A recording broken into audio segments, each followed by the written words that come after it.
Okay, hello everyone. Because there is Hi. some problem. Doing okay? Oh, okay. Kevin, Sorry. here. Okay, okay.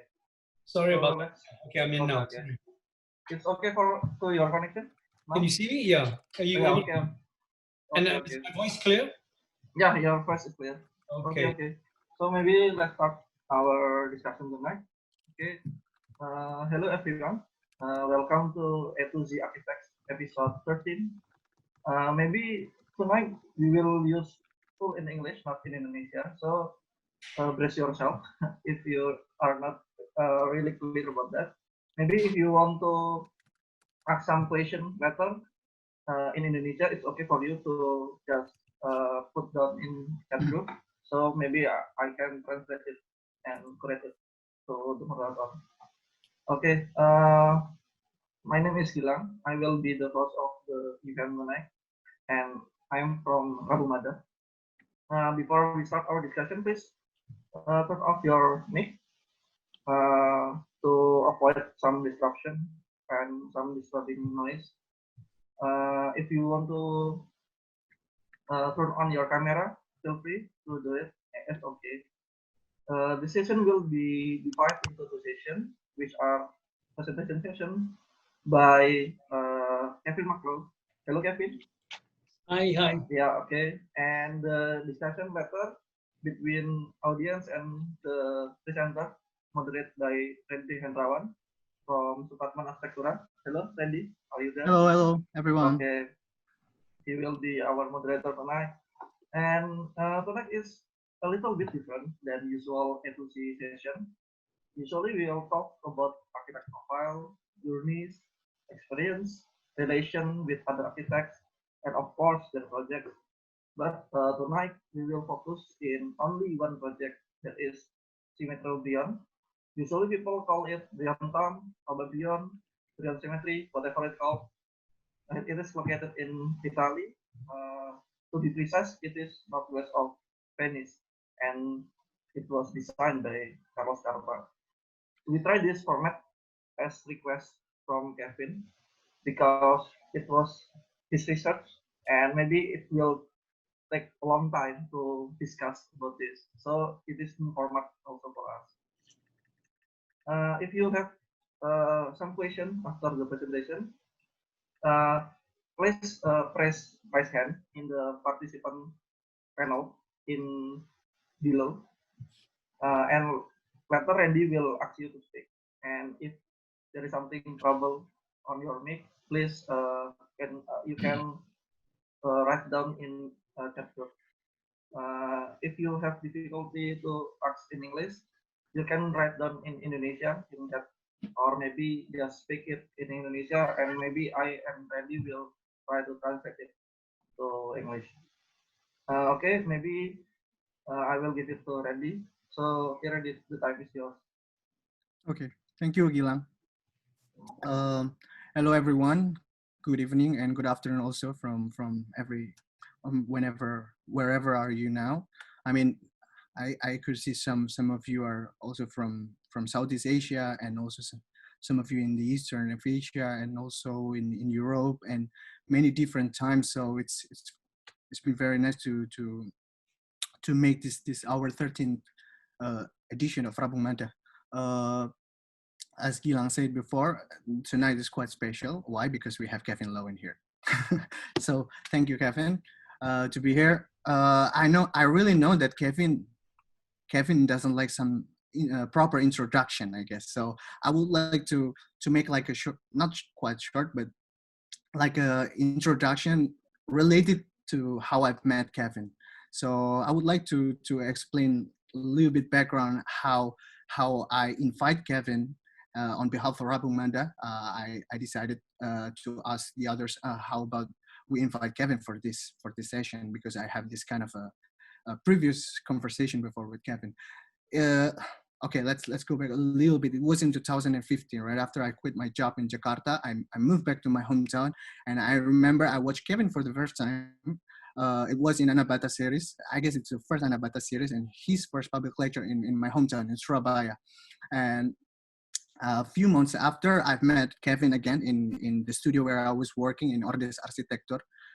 In that studio, I got to know a little bit more with Kevin, and later on after that meeting, we had like a super dinner, I guess, Kevin, right? With nasi rawon.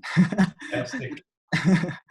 On that super dinner, I remember Kevin asking me like this, what's your plan next, Randy? I mean, you just quit your job in Jakarta and now you're working in Ordes, and do you have some plans? Yeah, I have some plan. I want to study abroad in Italy. Why? Because a year before I went to Indonesian pavilions, the first Indonesian pavilion in Venice Architecture Biennale, and I saw Carlo Scarpa's work, one of them, two of them. The first was Olivetti showroom and Fondazione Quarini Stampalia.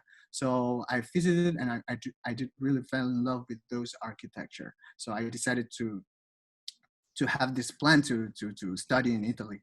So I remember Kevin Kevin did this, like, you have to know one of my previous student. Her name is Basilia. I guess Basilia is here also. Hi, Basil. And Basilia was studying the major that the subject that I really want to study. It's called architectural design and history, or preservation at Basilia time. But at my time, the name is architectural design and history. The subject, the major that quite studying about old and new architecture. So I also remember Kevin also asked me. He asked me which kind of building that have you been visited in of Carlo Scarpa. I said two of them, right? Fondazione, Quarin Sampalia, and Olivetti showroom. And he said, oh, there were nothing. You have to go to Tombabrion. So yeah, so that's my mission. After I studied in Italy, I have to go to Tombabrion for sure. So in 2017, I got a chance to visit Tombabrion, all together with some Indonesian architects, such are Andra Matin, Irianto, and also Tantiklam and some other Indonesian architects. I visited there for only like, I guess it's less than 3 hours. It was nothing. It's almost nothing. 3 hours to enjoying this building. It's almost nothing. It was nothing. And I remember I texted Kevin. Kev, finally I've been to Tombabrion. And I remember you said like this. This is your WhatsApp message, exactly like written like this. Excellent, Randy. Now I hope you are still there. To fully understand Brion, you have to examine it in context, walk around outside it, and study its immediate surrounding, its immediate context, then walking through the public cemetery again, and then try to climb up on the roof if you can, and everything becomes clear. Is it raining there? You will understand better. I wasn't there already, you know? So, oh shit, I just forgot to text you directly when I was there. So I believe that I have to go back then. I didn't get the chance to go back. It's quite far from my city where I was studying. So I need to ask Kevin again what he means about Tombabrion and why he really got really attached with Tombabrion. So that's why I personally, it's quite personal for me, this kind of session. So that's why I have to invite Kevin, and Kevin said, yeah, I have to speak about Tombabrion. And that was the story. And I was thinking like this, I could ask Kevin anytime I want, but instead of only me who listening, why didn't we invite him to talk in front of the public so everyone could know his point of view about Tombabrion by Carlo Scarpa? And he mentioned before, like, oh, this time we're not talking about the personality of Carlo Scarpa himself. We're going to talk this specific object of Tombabrion. So that's why kind of exciting with this. And also, in the previous pre-meeting, Kevin also asking us, the organizer, how long do you think I made this presentation? We were saying like, I don't know, 2 or 3 days, I guess. He said 10 years. So this is almost the lifetime presentation making of Kevin Lowe. So you guys who are here is quite lucky, I guess. We have to cut this 10 years making of Tombabrion's presentation for Kevin, and we have to stop it, and Kevin have to speed it out. So yeah, Kevin. So I'm already talking too much already. So I have to give it to you now. Before that, we only have one rule. Bad words are allowed. So you are okay. Okay, So, I'm gonna screen share now. Yeah. Yes, please. Shall I screen share, and then I'm gonna put it on full screen. Sorry, give me a second, yeah? It's okay. Can everyone see this? Oh, yeah. Is it okay? Yes, it's okay now. So I will leave it to you, Kevin. So here you go, man. Ladies and gentlemen, please welcome our dearest friend, Mr. Kevin Marklow. Enjoy. I need to go back. I don't know how to go back to the first slide. You can. You can. Okay. Sorry. Okay. Thanks so much for that, Randy, for this short but long introduction. Oh, sorry, buddy. I know it's okay. It's okay. I think just a few brief words of my own. When I was in the University of Oregon, I had the opportunity of studying in Italy for about 4 months, and in the University of Oregon, Carlo Scarpa was a big hero, but I never really, his work never engaged me, no matter what I studied and looked and saw of it. And when I finally found myself in Italy, I thought it was important to see a work that he had done that was not a renovation, that characterizes most of his work, but a project that he had done almost from scratch. Yeah. And so the Brion, the tomb of Brion was one of the most important projects for me to see. So I went to see it. And I do not want to talk about this project as though it's done by Carlo Scarpa. I'd like to talk about the project as though it's just a project, because the moment you put a personality to it, you start thinking, it's called confirmation bias. You know, it's a process whereby we forget what we're actually looking at, and everything becomes preceded by the iconoclastic impressions we already have of it. So let's get away from the idea that it's a special project done by a world-famous architect. And if any of you are familiar with the way I go about talking about projects, I don't like to talk about the praiseworthy parts of projects, because that's what's already done the world over for the last 100 years. And that doesn't interest me, and you can't learn anything from success. You can only learn from failure. So what we're going to talk about first is a presentation of the project, as a walkthrough, because it's very difficult to start discussing more intimate matters if we don't know, all of us understand what it's all about. So let's start now. So sorry about my preamble, but the tomb, can you see my pointer, Randy? Can you see my pointer? Yes, okay. I can see very well. The tomb is located right in the center of the image right here, right next to the existing town cemetery. The existing town of San Vito is basically centered around that. The train station used to be somewhere up here, but I don't know whether it's moved since then. Anyway, let's zoom in to that area there, and I got a diagram of it. And basically, when I arrived in San Vito, I got off at the bus station, which is located right about here, and I didn't walk through town. I started walking down this one lane, and on the left-hand side was the town itself. You can see the bell tower of the church down in the village, and on the right-hand side there was it was not so much fields, but there was a bit of a grove of trees that has now, I think, been cleared away for more farming. But what characterized the journey to the village cemetery was this lovely line of these not cypress, sorry, of these trees. What's the name of these trees? I'll remember it later. Yeah. So when we get to the end, you'll see that the green area marked over here is where the project of the Brion tomb is located, around the existing town cemetery. Poplar trees, yes. Now we're going to zoom into that area, and we're going to look at that.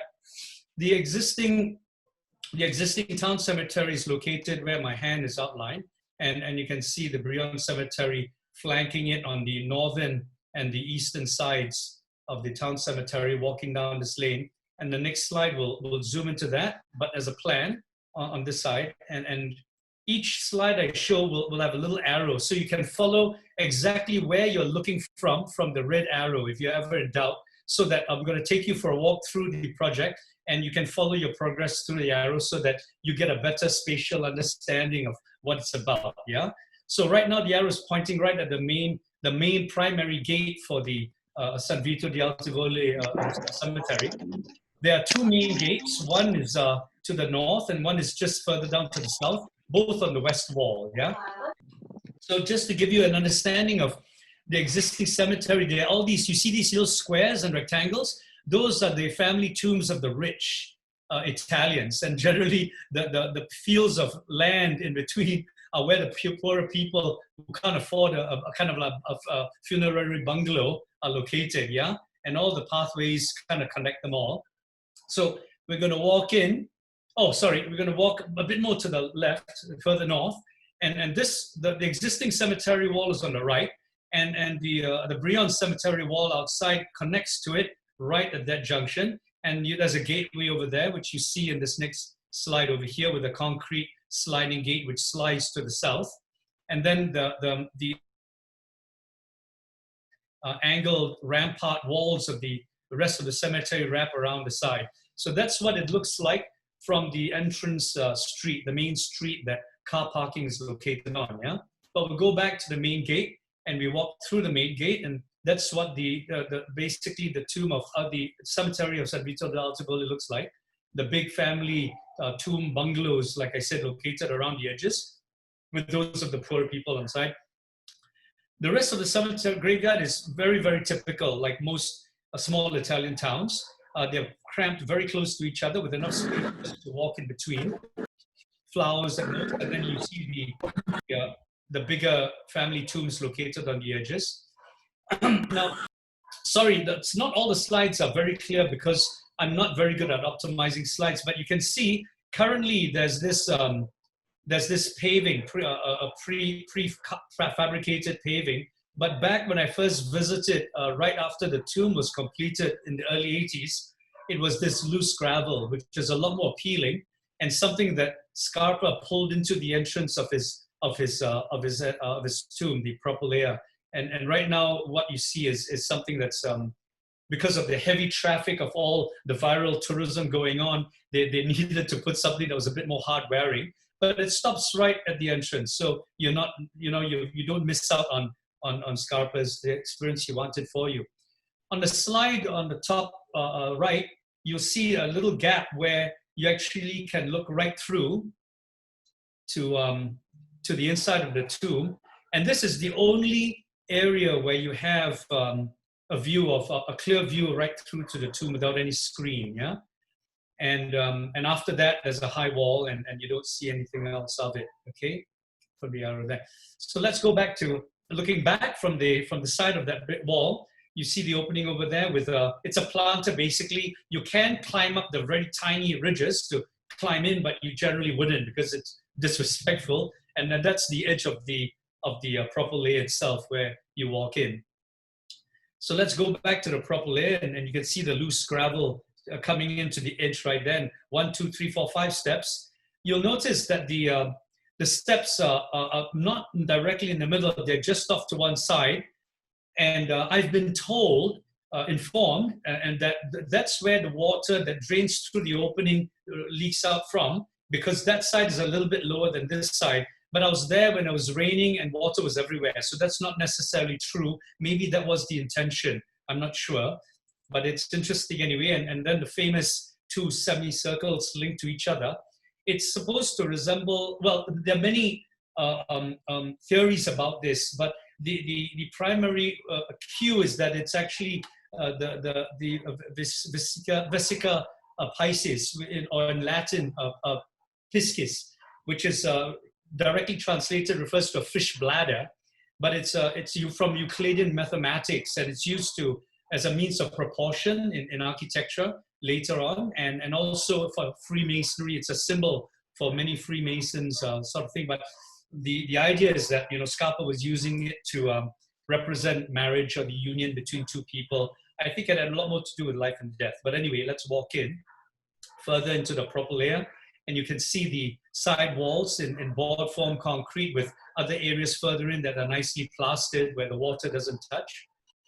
And it's mixed with the tempera, so that it's very hard wearing, this plaster, yeah? That's the opening in the roof where the water is allowed to spill in, but on the outside, not on the inside of the entrance area. We're closer to the the lens. Scarpa intended it to be a form of the overlapping circles to be a kind of a lens. But what it looks out to is not necessarily it's anything important. It's not a landmark. It's just a part of a long battered wall. And off to the side, you see some wires, and we can talk about that later, yeah? And when we get into the corridor and we look to the, it's occupied by gardeners, of course. You know, whenever it gets too tall with wild grass, people, you need it to be mowed, and so that's what that's for. And if you were to look out of the opening, you see where the lawn is most beautiful, but it's actually a little bit overgrown and all the wildflowers come in. And that's when it's actually the prettiest, I find, in the middle of summer, before the mowing has started. If we look to the right of the corridor, we see a slightly dark corridor with a light at the end. And then we look to the left and we see it a bit more open. And because of the sunlight, it draws you in more immediately. At least that's how I felt when I arrived there. So I went immediately more to the left, the sunlight, and the opening to the sunlight, and then you see the bell tower in the distance. It's always a constant point of reference. And what you immediately notice is you're walking in a stretch of lawn, separating you from the bigger part of the lawn by a little waterway, yeah, water channel. So we walk along the water channel, we come to a little spring where the water comes out of, and then a smaller little pool of water which is drained by a little passage, and then right at the end you have a little bit of a bend angle, ending with a stylized cross and two tombs, one for Giuseppe Brion and the other for his wife Honorina Thomas Brion, yeah, and it's under the shelter of what is called an arcosoleum, which is a curved structure. We'll get into the history of that later, but it's drawn from the way ancient Italians buried the dead, the rich did. And there's a bit of an amphitheater, which is only on this side. The other side is a bit of a smooth lawn, but we walk closer and we see the detail of what's supposed to grow out of that, but there are no flowers there right now. In the big earlier parts, there were some flowers growing there, or maybe they were just stuck in as a kind of a tribute when visitors came and paid their respects. Underneath of the arcosoleum are these amazing tiles of different colors, four different primary colors: a gold, a bronze gold, a blue, and two different shades of green and white. The central part has been filled in more or less now, and the tomb is itself is made of a dark ebony wood with the letters of the owner put into in ivory. Originally, the central opening was left open to the elements. Rain could fall in, and maybe they closed it because it was causing a bit of damage to the wood underneath. But it doesn't matter. What is vital in the underside of the arcosoleum is the reflectivity of the tiles and the way it brings a lot of the color to the ceiling surface, rendering that whole space very vibrant and vivid, in spite of it being about death. If you look under on the opposite side, where there's no amphitheater but just a sloping lawn up to the edges of the battered wall, and we look back on the actual tombs itself, and we see that the tombs are not one single piece. They are bases made of a very solid a solid-looking piece of stone. It's not actually stone. It's a kind of a clad or plastered over concrete, and on top of that is where the actual tombs are, made out of two types of different colors of granite, and then the timber, which inside which the casket is placed. Yeah. Let's walk out a bit onto the other side, and on one edge we see what it was planned to be back when it was first built. That flowers, bougainvilleas, and roses, as well as creepers, were supposed to grow on top of it, and out of these central bits, and spill out over the arcosoleum roof itself. We look at it from the southeast. along its axis, and we see where now it's in various forms of growth all the time. Sometimes something dies, it gets replanted. That's the very nature about landscapes. It's very difficult to predict or to tell what's going to happen because plants grow and they die. There are bushes all located on the north and south parts of the Arcosaleum, and those have always been there, together with a larger kind of a bush-like shrub tree. And this is where we begin to get in touch with the kind of a formal iconography that Scarpa cast all over the entire cemetery, you know, all these reveals and the very intricate cast work. And you wonder, when looking at this, where it originally came from, you know. Looking across the top of the Arcosaleum to the wall, we see that it's not a solid wall. It's made of concrete, but it's plastered in bands. And right towards the corner, there's a bit of a gap, and we see past that to a gravel pathway. We'll get to that later as well. But we also notice that the lawn doesn't go right up to that wall. There's a gap, and there's a passage that goes in between the lawn and the tall wall that's over here. You can follow by looking at the arrow where we are, yeah? And the next slide shows you from that same position, looking across the lawn to where we first entered, where the Vesica Pisces is located, and the wires and the pond and a little pavilion made out of timber and copper on the other side, and the water channel that separates the two lawns. The next slide shows you a step back, showing you the end of the Arcosaleum, and there's a same gap which separates that big wall on that side from the lawn. Also separates the lawn from this battered wall which leans in, except that it's not a pathway. It's just filled with gravel, yeah? Looking west, we see the edge, angular edge of the children's tombs. It's a kind of a pavilion itself. And we also see a passage which is sunken, which separates the lawn, which contains the chapel and the little pond, and the children's tomb. The lawn that contains these two things, separated from the lawn that we're currently in by the passageway over here. Turning around and looking east, we see the edge of that the wall in the corner, and there's something very interesting happening in the corners of the slanted walls. And we'll study that later. Sorry for the bad quality of the slide, but you can see it's floating, you know, that it's not connected, it's not supported by the side walls, but you see something happening in here, but you're too interested in everything else to go and check.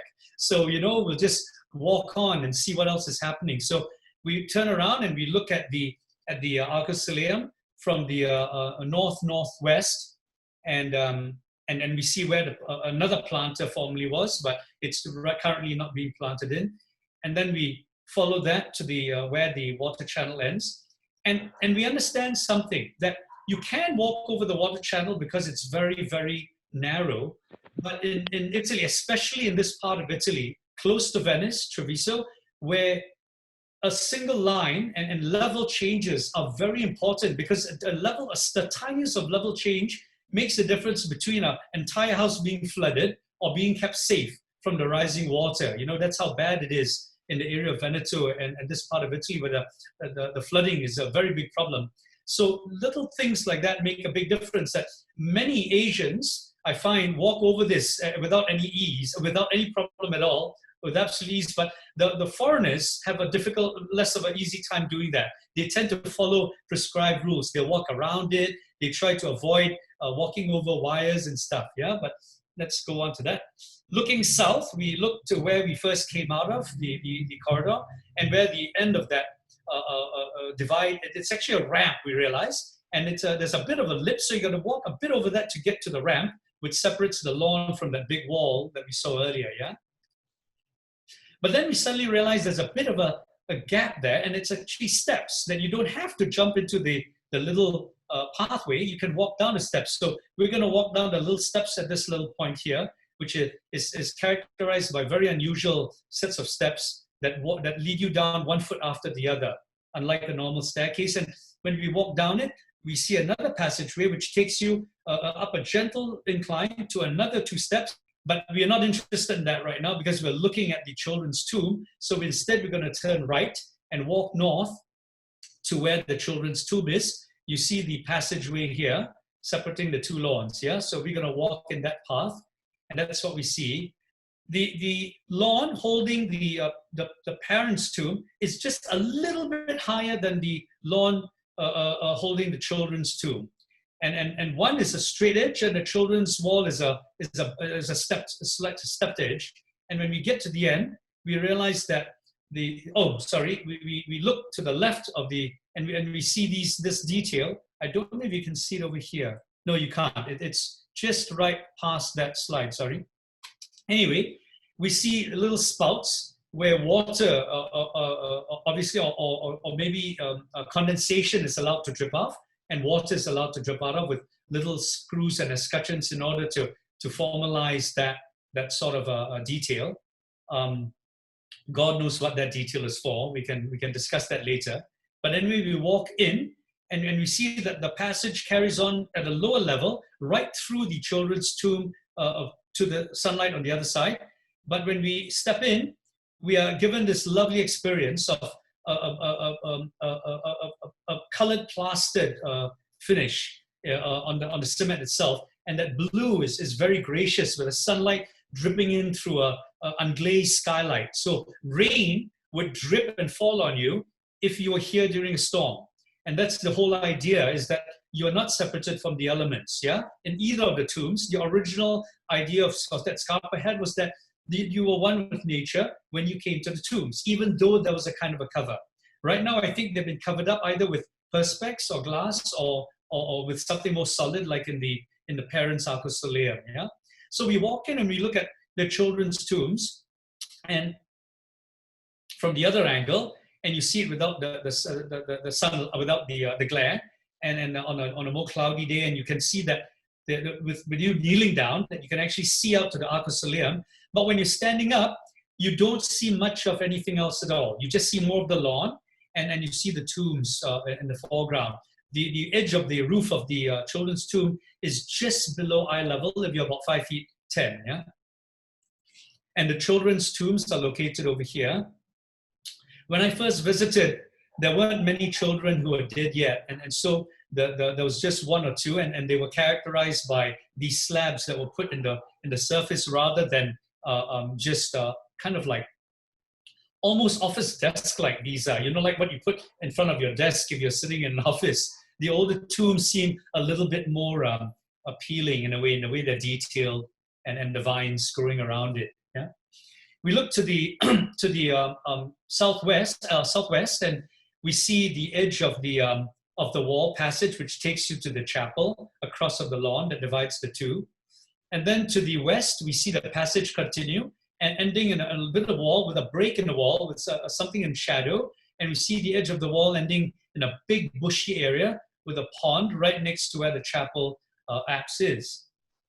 So we walk out and we see that there are actually steps at the end. And we do not feel comfortable putting one leg up all over the wall. So we follow the passage. And as we're following the passage, we look out across the lawn to what we are seeing underneath. And we see that where the chapel is, it's made of a smaller block and a taller block at the end with a couple of what appears to be doors or windows and some openings on the bottom part with what sticks out as a concrete thing, maybe a water spout, and a lily pond surrounding this area with a bunch of bushes. We look to the south and from the passage, and we see a beautiful maple tree with a bunch of shrubs right on the edge of the corner where the corridor takes a bend and across the lawn.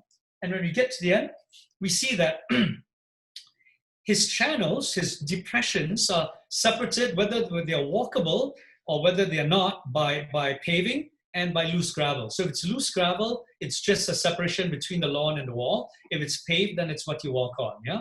But when you look at the detail over there, turning around, sorry. We turn around and we see that, once again, paving for where you walk on and loose gravel for what you don't. And there's another detail here that looks like it collects water, or maybe it's a planter, we're not sure. Maybe we'll look at that a bit later. But you see that the stepped edge does not carry on till the way it begins. The formal wall comes in to stop that stepped edge. Yeah.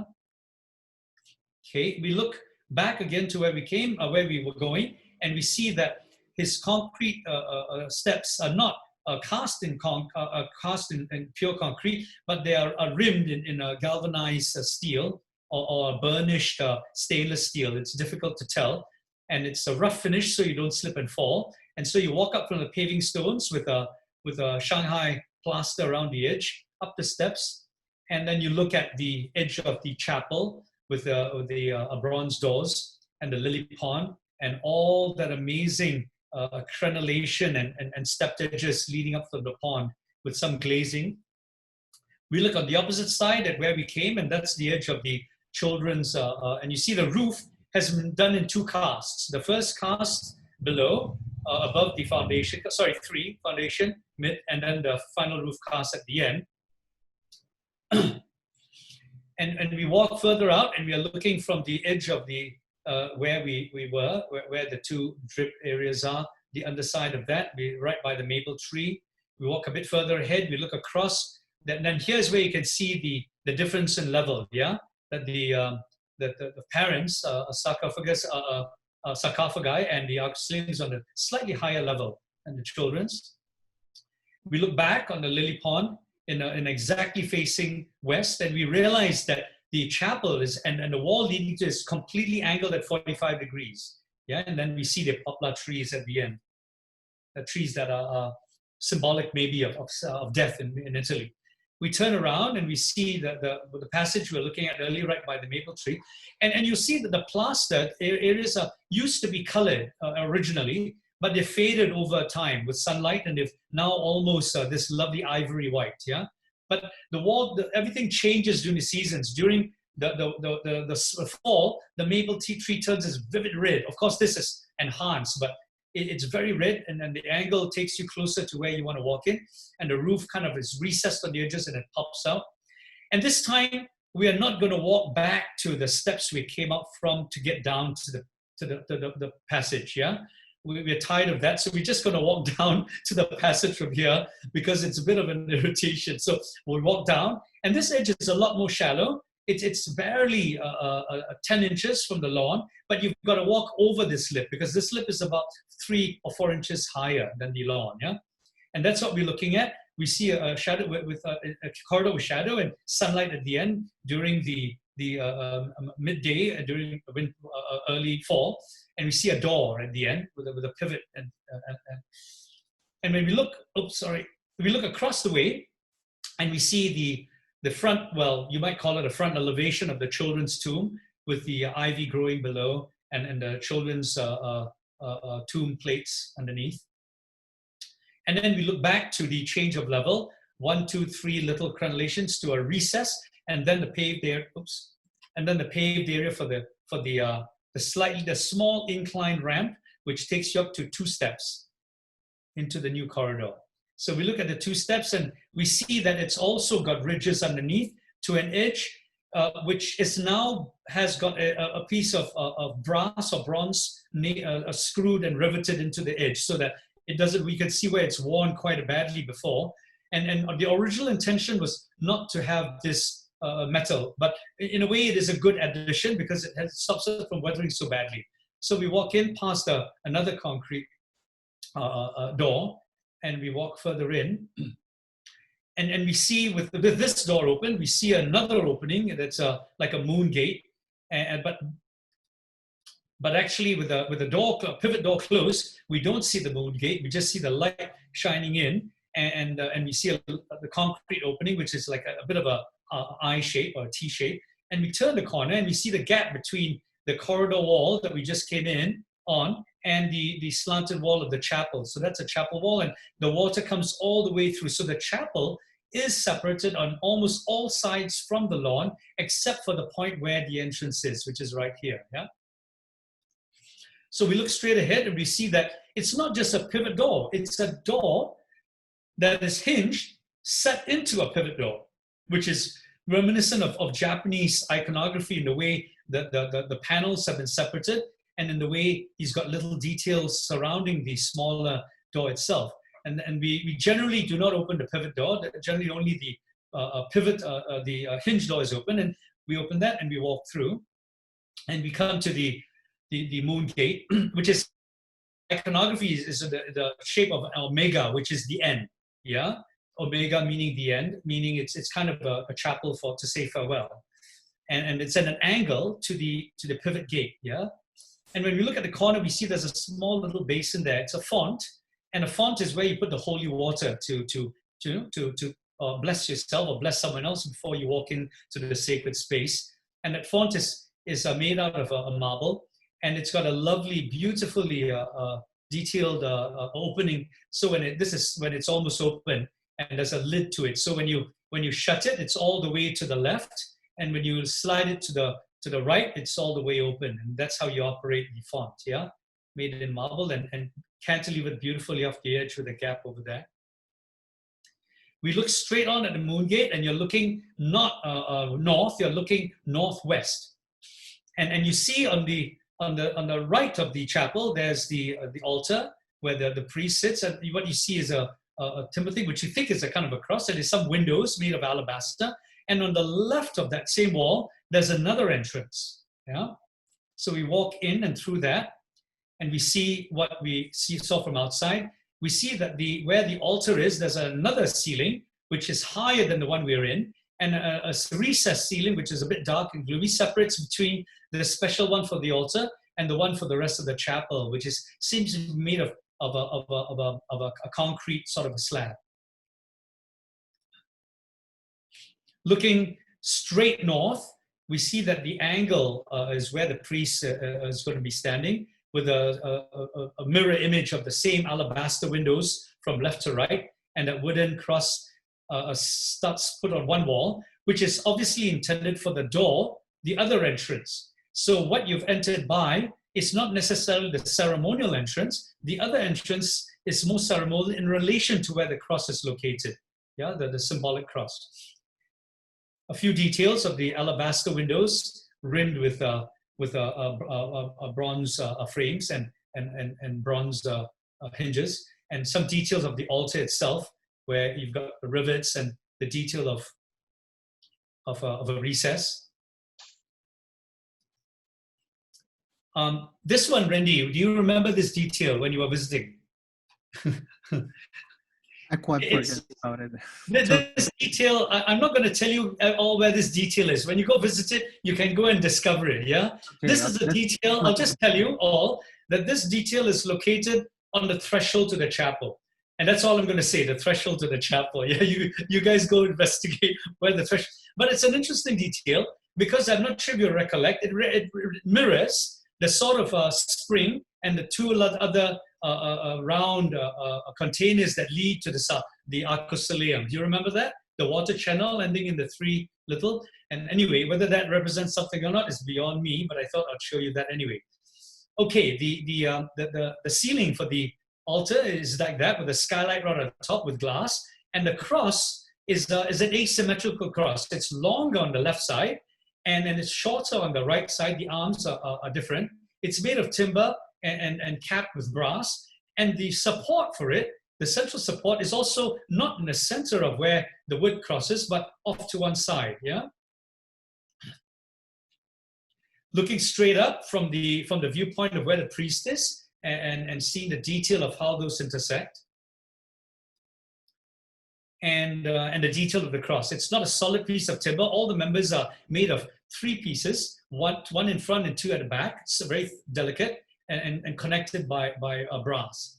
And that's what it looks like from that side, looking out straight south, yeah, almost directly south.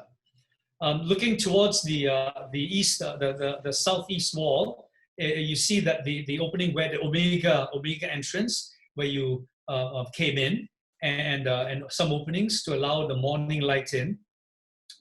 And omega entrance, you believe possibly because that's where you left the chapel. So you came in from this side and you left from that side. Omega at the end, yeah? So maybe perhaps that's where you're taken out, yeah? As a funerary chapel. Looking due northeast, you see a different view of the altar and where we came in with the exit gate and the cross. And then we're looking at the reverse side of the pivot door with the hinge door we first came in, and there are glass windows on either side, the smaller one on the right, and the bigger one looking into the garden on the left. Yeah, this is looking due east, right there. But we're not going to go out the same way we came in, because those look more interesting. So we're going to walk towards the pivot doors, and looking at them, we see that they're done in a similar sort of fashion to the pivot door we came in, but these are double pivot doors. There are two doors, one on either side with pivoted in the ground, and they're kind of L-shaped. So they look very, very thick, but they're L-shaped and a short width here and a long width here. And when you open them, you see that they pivot out. So this is the short of the L and the long of the L, which makes the opening a little bit narrower. You walk out, and maybe you can see the detail already, you know? That's where, you remember the detail I was showing you? The threshold, that's where water is collected and it's allowed to drain back out through the middle. So it's flat, except for the areas where this drains to the middle, and then the water is allowed to drain out through the middle. But let's walk out. So now you don't have to look anymore.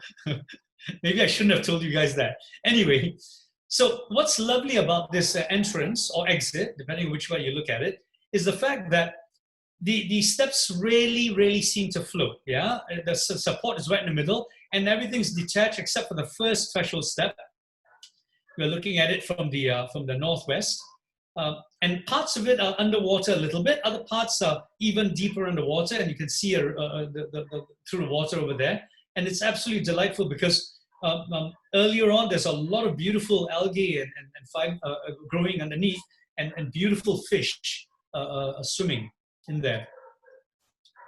We look towards the north, walking still on the pathway, looking north, and we see the orientation feature of the bell tower and the side garden, and some features coming up from the depths with the water lilies and the poplar trees on the side.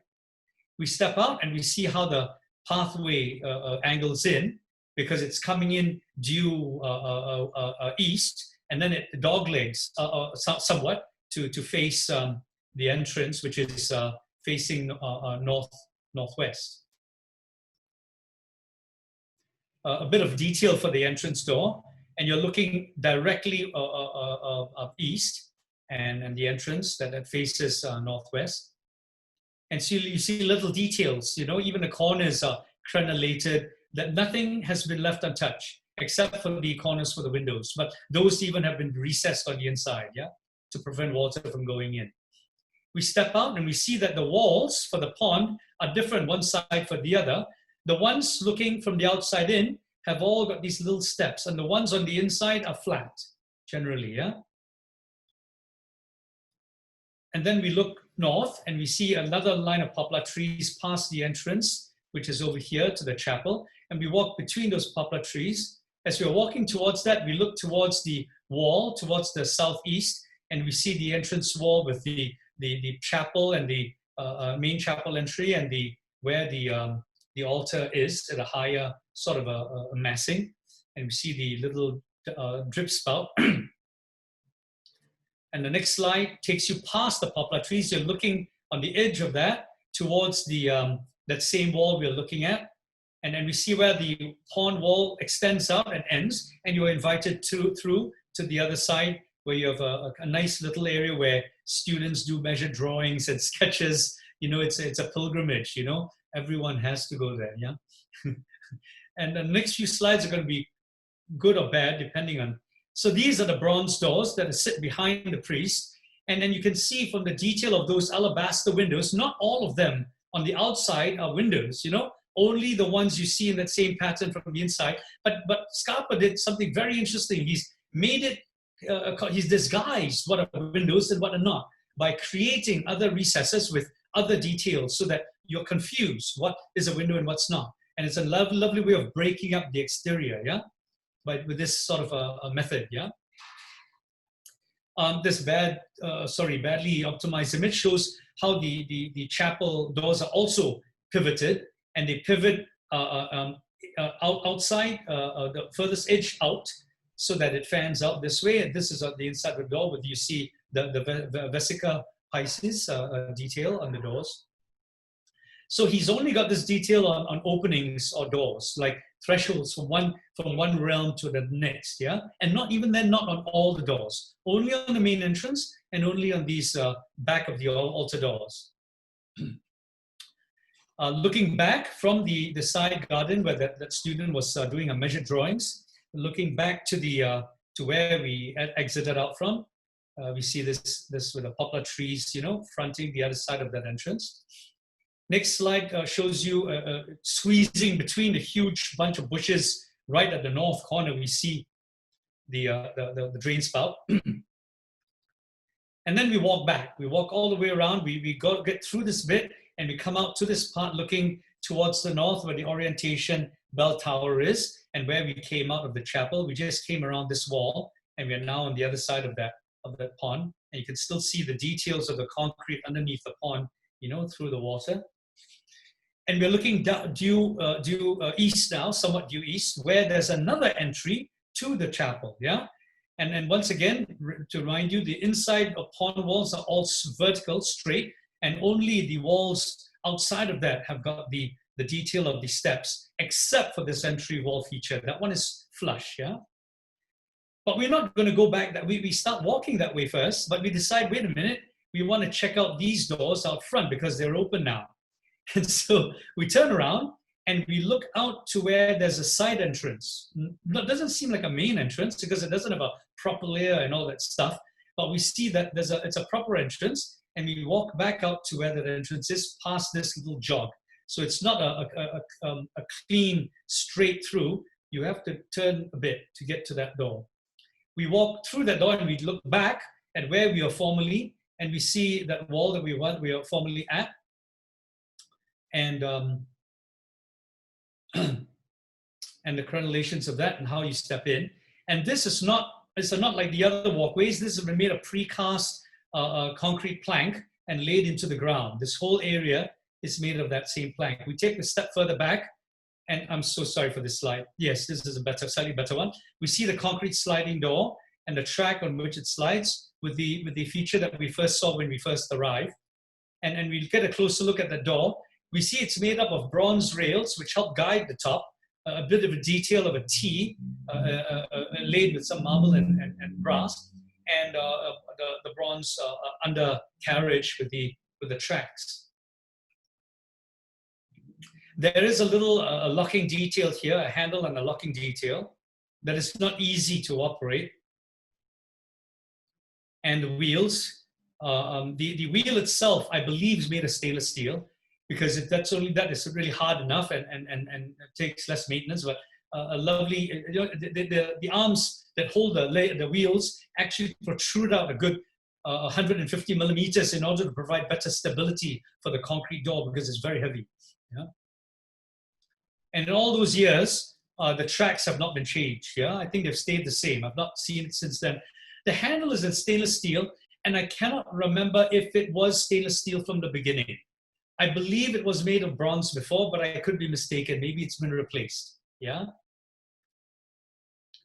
The detail of the T and the board formed concrete, you know, of plank. And then we walk back in. You know, we'll walk back out later, and we can see the walls are entirely vertical. Walking past where we first came, walking further into the other angled wall of the chapel. This one now.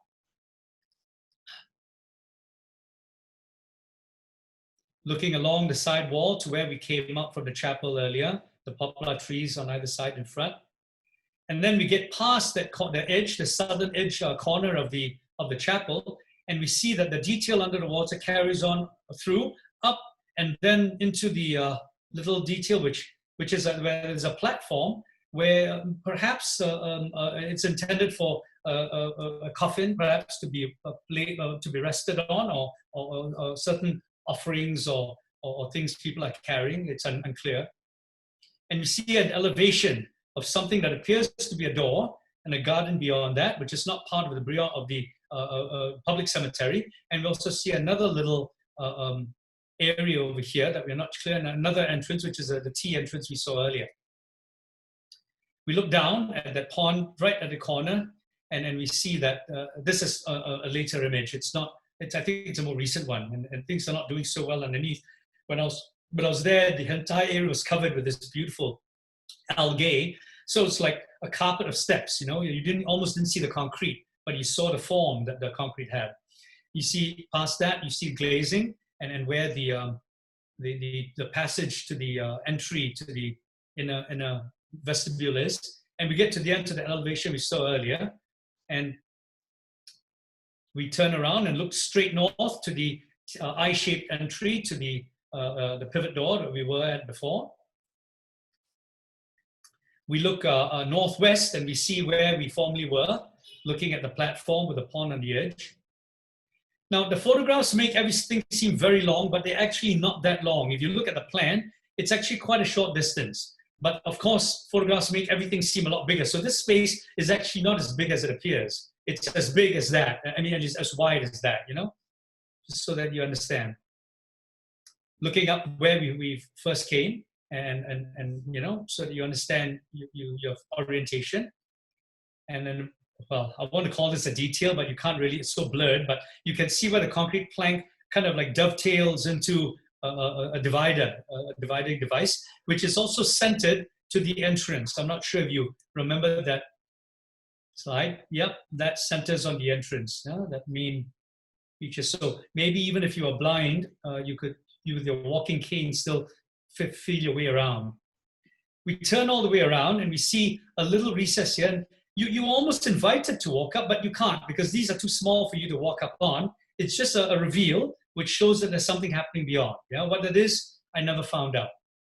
But we look a bit more to the right, and we see that's where there's a door, and it's a door with a very popular symbol that Scarpa doesn't have in the middle. He always has at the top of the building of the cemetery, and this door is made entirely of concrete, but it's not a sliding door. It's a hinge door, pivot hinge door on the edge, and that's made of bronze, the hinge, and it hinges this way outward, so that when it's totally outward, this face is flush with this face, and you have this lovely detail which does that and then follows through this way, and the whole thing is open, clear. That's the handle for the door, and you open it and you walk in, and it's graveled on the inside, the way Scarpa, I think, the first design. And you see, look towards the end, and you see a little reveal and a recess at the end. You see a gap, which is what we saw when we were on the other side of the wall. And you go, something interesting is happening here, something which grows flowers. So you walk to the end of that, and you see that it looks like a grave. And that's the recess that we saw from the other side at first. With someone made a sound. Okay. So we walk to the end. And you see that it's not a very, very tall wall, but we look closer and we realize that it's Scarpa's gravestone, and that's where he was buried. And he was buried facing northwest to southeast. And of course, it's detailed up, and I'm sorry, I thought I optimized the image, but it's very, very well detailed, you know, in Scarpa's, I think, personal font. And quite sneaky, yeah? He stuck his grave in a very, very clever place. Obviously knew that he was going to, you know, pass away one day, and he prepared a little recess. Or was it planned? I don't know. Anyway, we finished looking at that, and now we're going to walk back out the way we came in, and we're walking along that tall wall with the ivy growing up at the edge. We walk past that lovely hinge pivot door back out to the entrance, and that's where we formerly were, and we're going to walk back in there, and we at the back in, looking back out to the pivot door to Scarpa's grave, and we walk back out to that passage, yeah, where we first entered, and it's all paved. You can see some detail, and my guess, and I'm not sure if anyone has visited, but that whole area is where the services are, you know, some gardening implements, maybe pumps, I don't know, you know, stuff that's located in there. And we walk back up to the stairs we first walked down on in order to visit the children's tomb on that side. As you get closer to it, we see that how that's all configured, and that the wall actually prevents you from seeing the full arcosolium, yeah? We walk up, you see the arcosolium is blocked, but it tells you something is beyond is happening. So you're invited to look behind that wall. We get closer, And we see that that is ramped up as well. And then you walk a little bit over because there's no break in that small wall there. But we realize then that this is not just a normal passage, it's a slope, a ramped passage. And this is a very gently inclined passage. Whereas this is totally flat and that's totally flat. Yeah. So we walk back up there, we walk over that ledge, and we're back where we started earlier. And what we do is we turn around, we walk over the water channel because we don't care about thresholds anymore. It's too difficult to walk around everything. And we see where we first came. And we're going to look right down that water channel that separates the corridor, entry corridor from the garden. We walk in a bit and we see there's a moon. Well, it looks like the moon, but it's just a circle, a detail on the ceiling, and the ribbed lines of the ceiling of the entry corridor with where the arcociliar, or the propylaea entry is facing the vesica Pisces. And we see shadow, and we also see light at the end of the tunnel. What is that? We walk towards the edge. And as we walk closer, we realize something interesting is happening. Do you see the reflections over here? Those reflections are of a very highly reflective metal that Scarpa uses in order to direct your sight and your passage to where he really wants you to go, because that's wider, and what he wants to squeeze you into will only allow one person at a time. Yeah, so that's very intended, with light on both sides, but one is narrow, one is wide, and he wants you to go to that side. I'm not sure if you also see this little detail here in the floor and this little detail in the ceiling. Yeah, there's relevance to that. And you see these little streaks here, stains. Yeah, we're going to get into that in a bit, but never mind. We walk closer to the end and we see the reflective surfaces of metal taking you to the entrance. We see the little grooves and the holes at the bottom, and then we walk towards the end and we see this has got a brass lined gap, and we see that this door at the end. Oh, sorry, we also see the detail on the floor. Yeah, I brought your attention to it earlier. You remember these guys? Well, that's what it looks like close up. The holes are rimmed also in a brass, and we get to the end and we realize that that door is actually a glass a door that is framed, but there's a gap all around it, and it's held with metal arms onto a bronze frame. And the door is dirty. It looks like it hasn't been cleaned in a long time because there are all these water stains on it. Yeah, and you don't know how the hell to open it because there are no hinges on the door. They're just locks. And it's very curious because you can't figure out how the hell it's open. So it was locked at the time, but that didn't stop me. Of course, I climbed over the damn thing and I walked over and I got past the door and I came to the outside and I walked straight out onto the bridge. And then you're greeted by the pavilion, which is made out of timber, bronze, brass, copper, and there's one more material. Concrete on the plinth. But anyway, and surrounded by these amazing water lilies. Yeah. Now it's not very big at all. It's actually very, very small. So you can see the scale from here, how small it really is. And for you, a European, you are cut off at the head. So you really can't see anything until you sit down when you walk in. Yeah. When it was first constructed, it was very worn. After the first year, the timber was beautifully worn. But after many, many years had passed by, the copper started to age very well, this beautiful green. But after many years, I think it's weathered very badly, and it's been completely removed and refurbished, maybe even twice. I'm not sure, but it's in a very nice state condition right now, from what I can see. So when you turn the dogleg and you look due way east, you see you're in the pavilion, and you are kind of, camera shot is taken low down. You're kind of squatting a little bit, so you're actually looking out a bit more. You're looking to the south or west, and you see that the panels have got little details on it. These are not holes; they're just details in the surface of the sunshades. And the columns are not straight columns; they are transfer columns. So the first column comes up on the outside, and the weight is transferred to it by a column on the inside, which is then outside of the pavilion roof and then transferred by beams to the inside, to the columns. Yeah. The detail of the panels, and you can see how these are actually rivets, yeah, and copper, and they're riveted to the frame. And you see more details in I believe this is brass. Collecting them, and it's a part of a vesica Pisces. Yeah, you can see vesica, the detail at the bottom has been cut off. Yeah. Another detail showing how the sunshades meet the supporting frames, where he uses screws, big ones, smaller ones, and then rivets. And another detail of the transfer columns with details on how they're capped, top and bottom. And the edge of the walkway where you're actually walking, there's a bit of a raised nib. And when you're on a pavilion itself, that nib disappears. So it's only when you're in motion that you're given a bit of a guide. When you're more at rest, there's no more guide there. If you fall in, you were being very callous. Yeah. A detail of the cap. Yeah.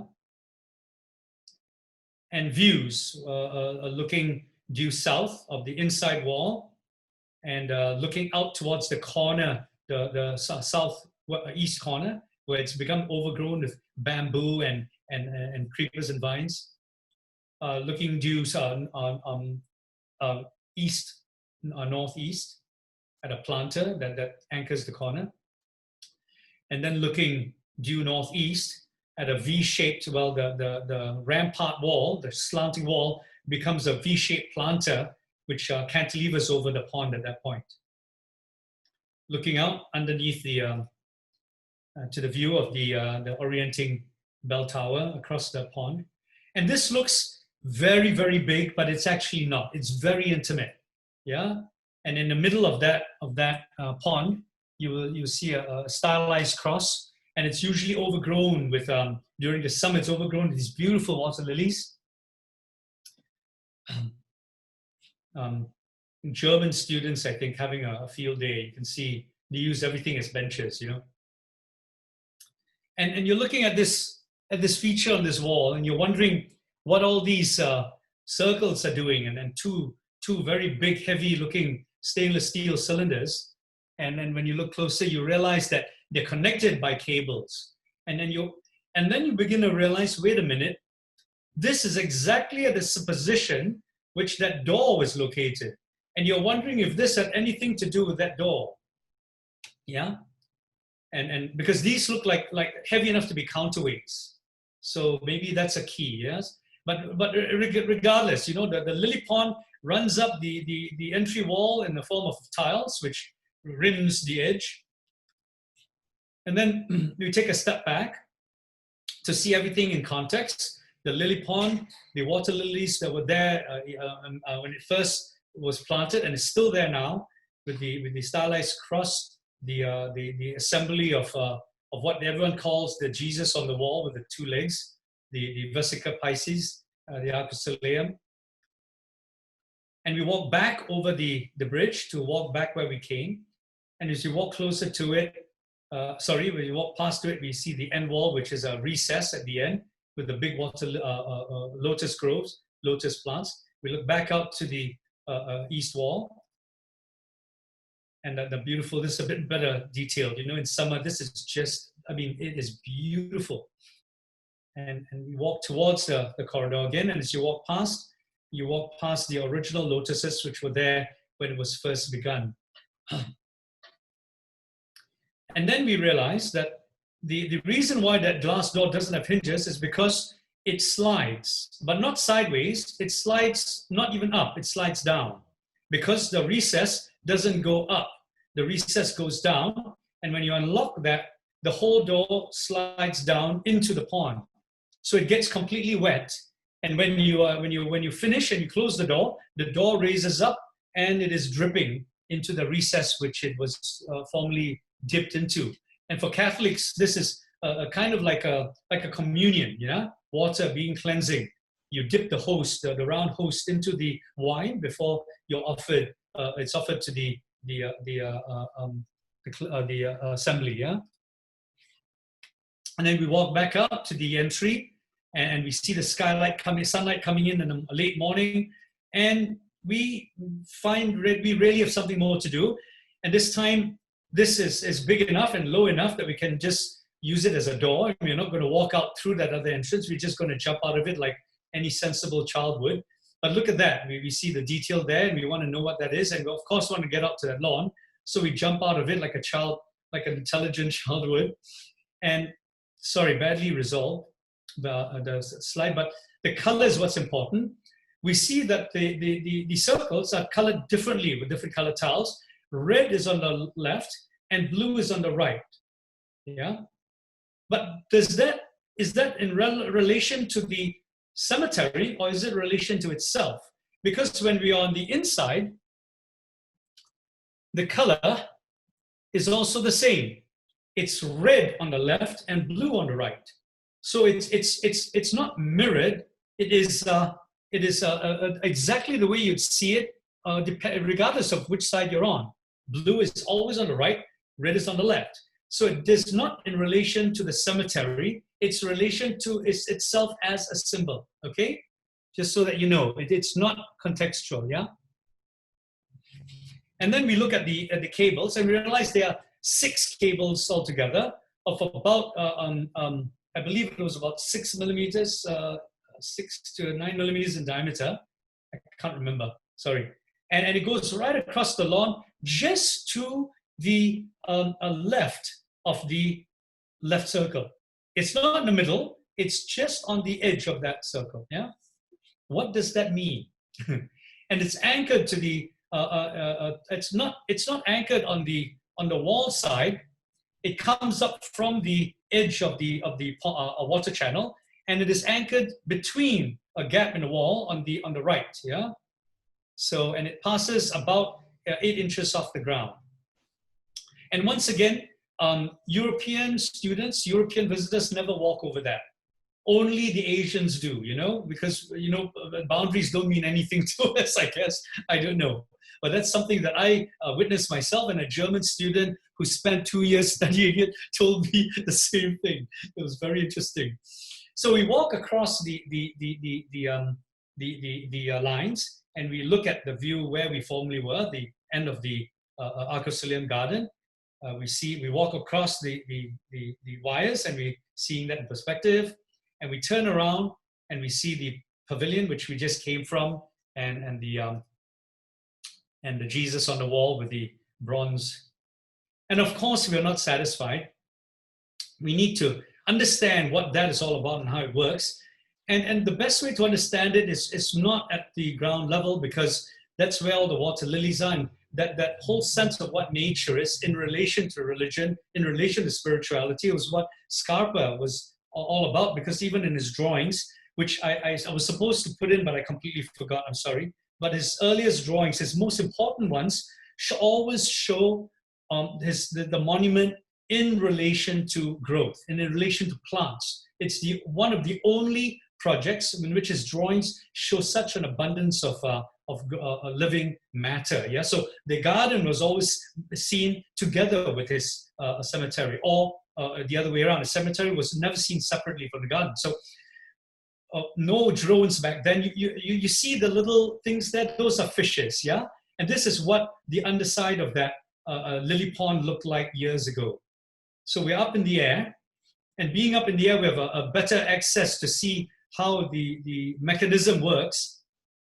And there's a bracket made out of stainless steel to hold the main armature and the cable coming in from inside, and that's 6 millimeters. It runs through these, and it is actually a set of counterweights made of stainless steel that raises and lowers the door. And since we're up here, it's silly just to go back down after having examined that. You see a little black line here? That's that detail in relation to that, yeah, that going up and down. Since we're up here, that little line refers to that gap that runs throughout the entire roof. It is not cast in concrete roof, but it's got a recess cast into the middle of that roof. The sides are just upstands that are maybe 100 millimeters wide, and these slabs are precast.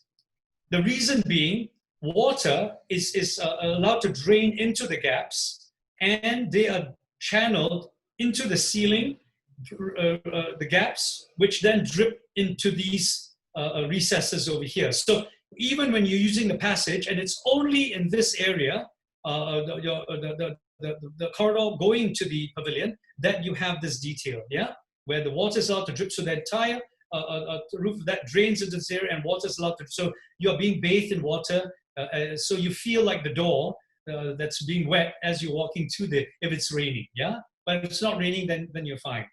But how wonderful if you actually visited while it was raining.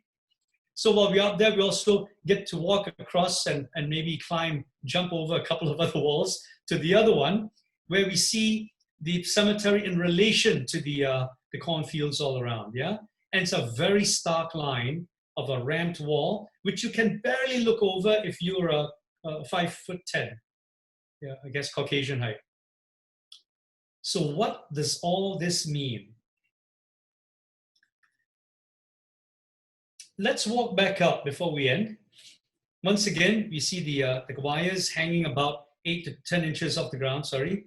And you look back out, you walk back through the vesica Pisces and walk down the steps to the public cemetery. We walk back out where we came, and we walk around to the other entrance, and the sliding door actually slides far enough so that more than one person can walk at a time. In fact, you can carry a coffin in, yeah, if you need to. But we walk, as we're leaving, we walk past the ramparts, and it's almost fortress-like, you know, where these battlements stick out. And the corner where we realize that the detail is a piece of bronze that lifts the entire corner off its edges. There's another support piece there that's also in bronze, and those two on either corner, and two more on the midspan are the only things that hold up the whole thing. And they're not glued, and they're just, the weight just holds them in place.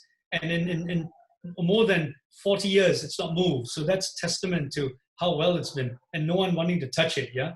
So anyway, a view in through that little corner to the children's, yeah, that little passage. And the walls, these form the corners on only two corners, the north west corner and the northeast corner. And everywhere else, it's a slanted wall. This is the east battlement wall with the bell tower in the distance on the bottom slide here. And the wall, sorry, badly resolved, but the cornfields go all the way around. As we leave the cemetery through the cornfields, we look back and the chapel and the children's. And no better way than to start with detail, because that's what we all know Scarpa for. When I was in the University of Oregon, a bit of preamble, now that your site visit is done, everyone worships Scarpa.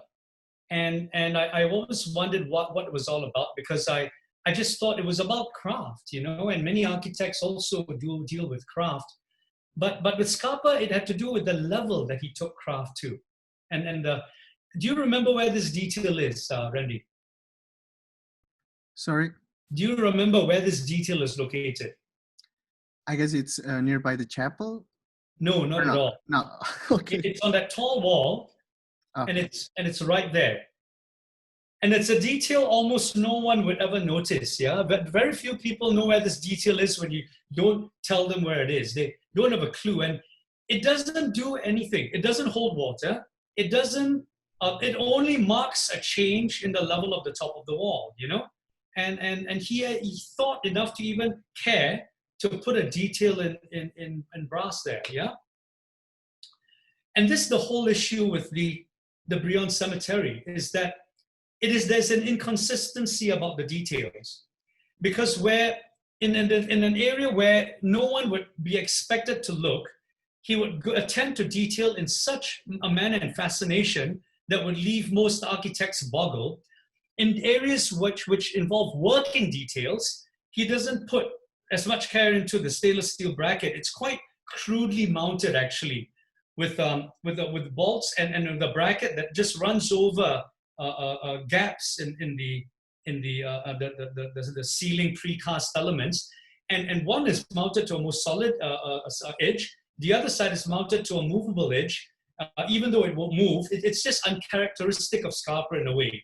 So even though they're both in areas that you would not know, most ordinary people would never bother to inspect, it's still a bit disappointing that he doesn't put the same amount of detail into certain things that would not be seen that he does into other things that would also not be seen. And it's unlike Mercedes that will detail everything in the engine compartment, even though the only person that looks at it is a mechanic, yeah. But with the Brion Cemetery, even the bracket that holds the counterweights isn't that well resolved, I find, in terms of the elegance of what Scarpa does with everything else. And this is the thing. I'm not referring to the details that work, that are working details. And if you look at the top left-hand image, he doesn't use a single member for the columns of the pavilion, because when you break down to smaller pieces, it's cheaper to find timber, especially expensive timber, in smaller pieces that you can then put more effort to bolting together. It's lovely, and you do economize on the cost of timber. In terms of the detail he has it's still a pivot door. You need a pivot. How you express that pivot is entirely up to you. It's lovely. I'm not complaining about the way he does stairs, because you've got a different kind of a detail for the stair. It's still a means to get to another level.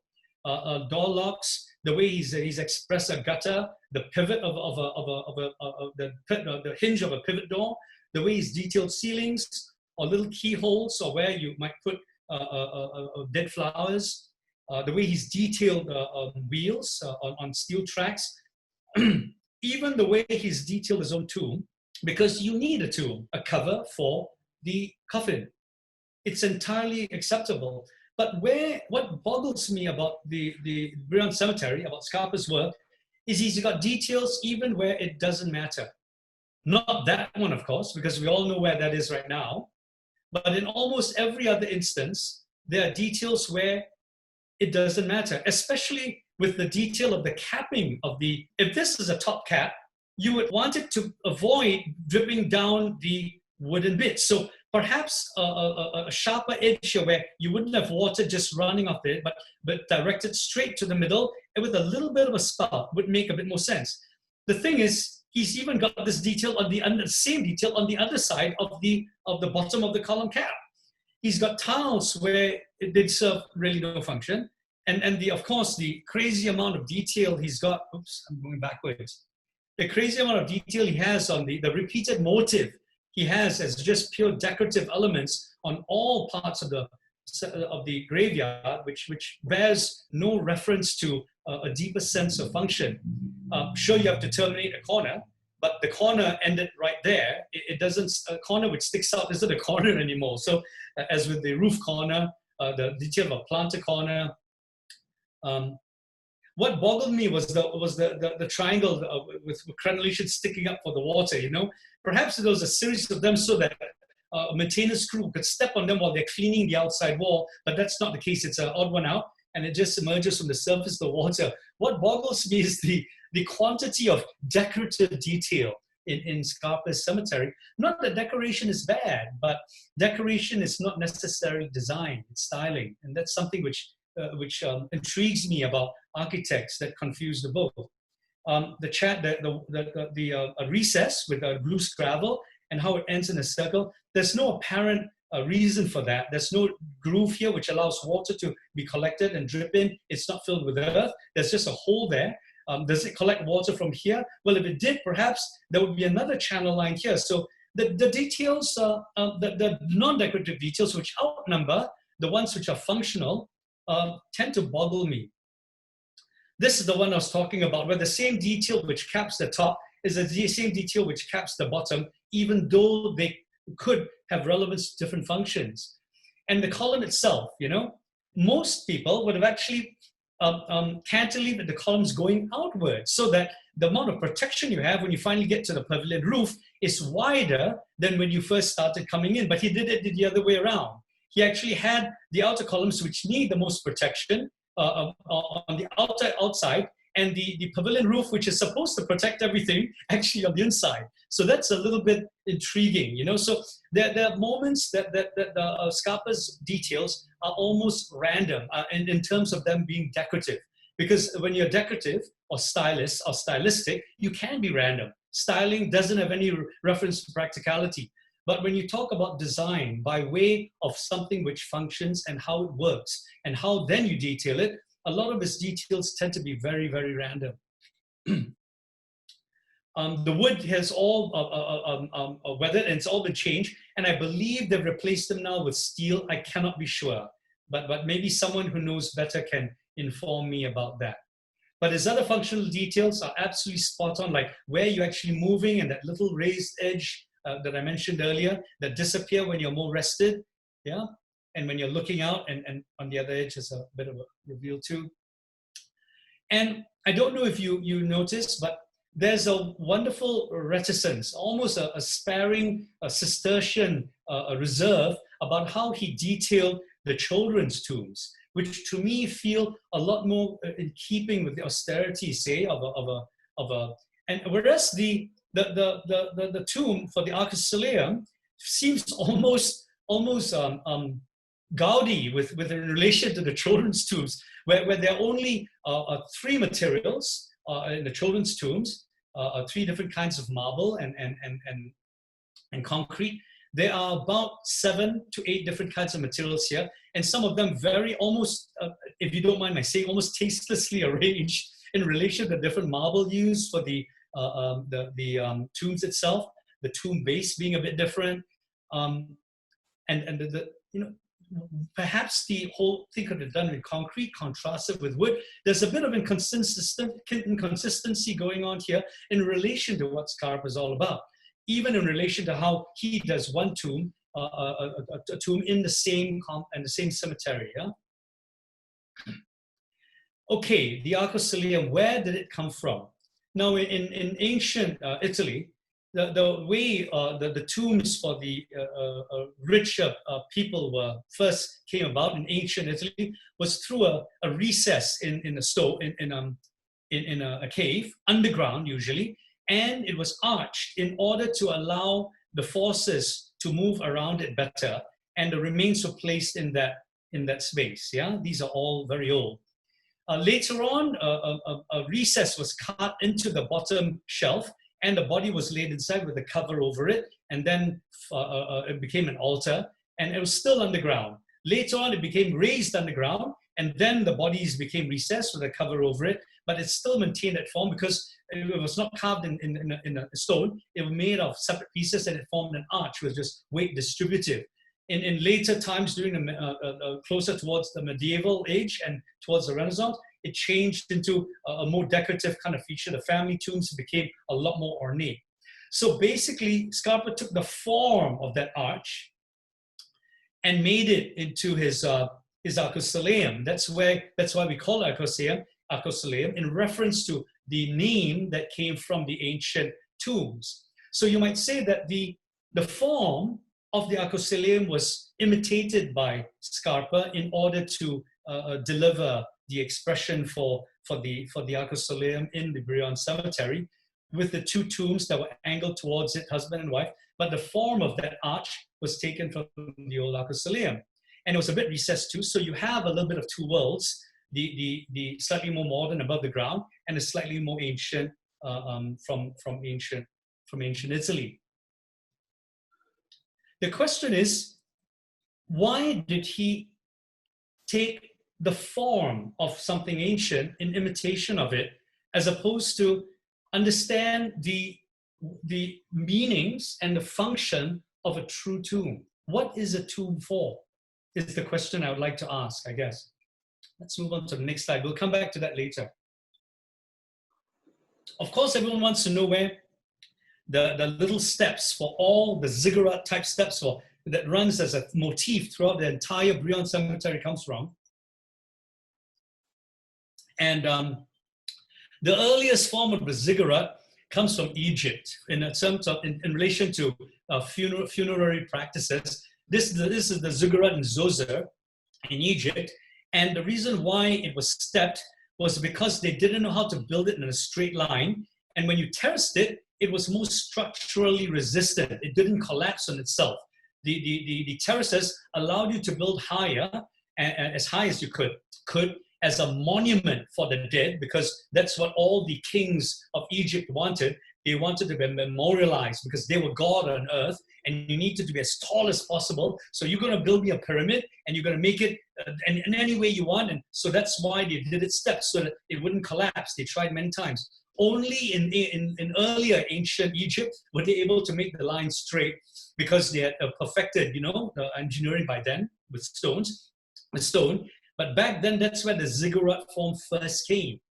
Later, it became, in a way, imitated, even though the first non-structural use of the steps were first done in ancient Islamic tombs. And you still see it in modern times. This is in a cemetery in Malaysia, actually, where you still see the small steps. But the steps itself for funerary use were first seen in ancient Islamic architecture.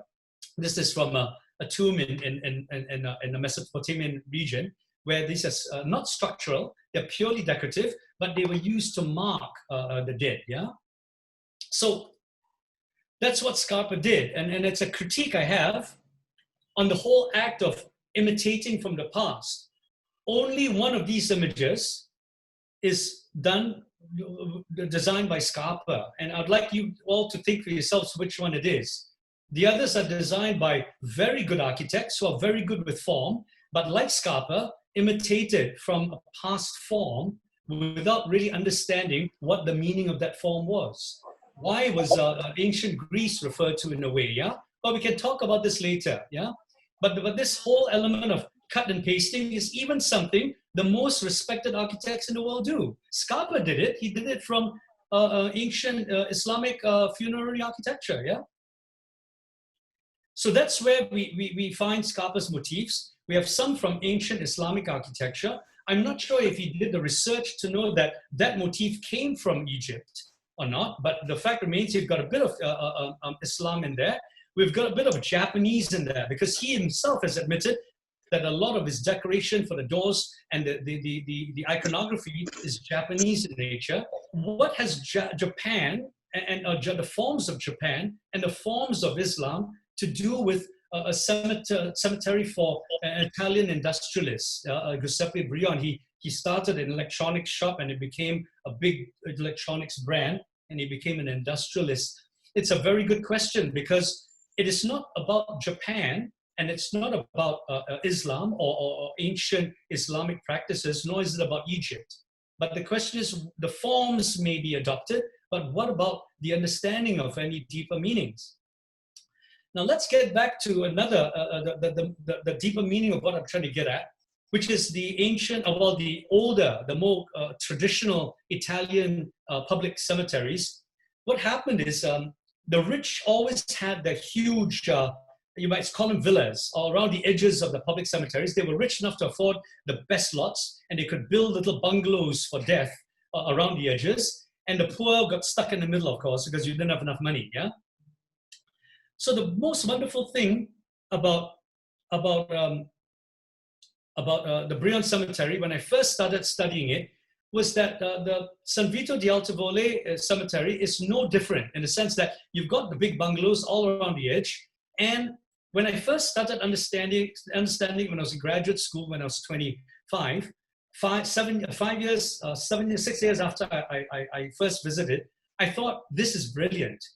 His proper layer is like a bungalow of death, but it is not contained like these guys. So in traditional practice, where you had a bungalow, but when you went in, all you had were the sarcophagi of the dead people, yeah? And it was enclosed. Maybe there's some windows, but it is a room for death. Scarpa did something remarkable. He didn't make it a room for death. He made it a portal to the afterworld. So I did this diagram, which showed, the black spots here are all the funerary bungalows, the funerary chapels of death. And what he did was not a bungalow, he made a portal into the afterworld. Now, what a brilliant idea, I thought. I thought this maybe has to put him on the pinnacle of what, so the diagram of that I did in a slide was this, where purple represents in a lot of societies in the world, back in Europe, purple is a representation of royalty, of wealth, of privilege. And that's where all the rich were, in the bungalows. What Scarpa did was he didn't purplize this. He just created a portal to this fantastic world of the afterlife. But he didn't really, I discovered upon researching it. This is a stylized representation of what I'm going to describe next. So this is what he's done, and you can see all the bungalows of death all around that.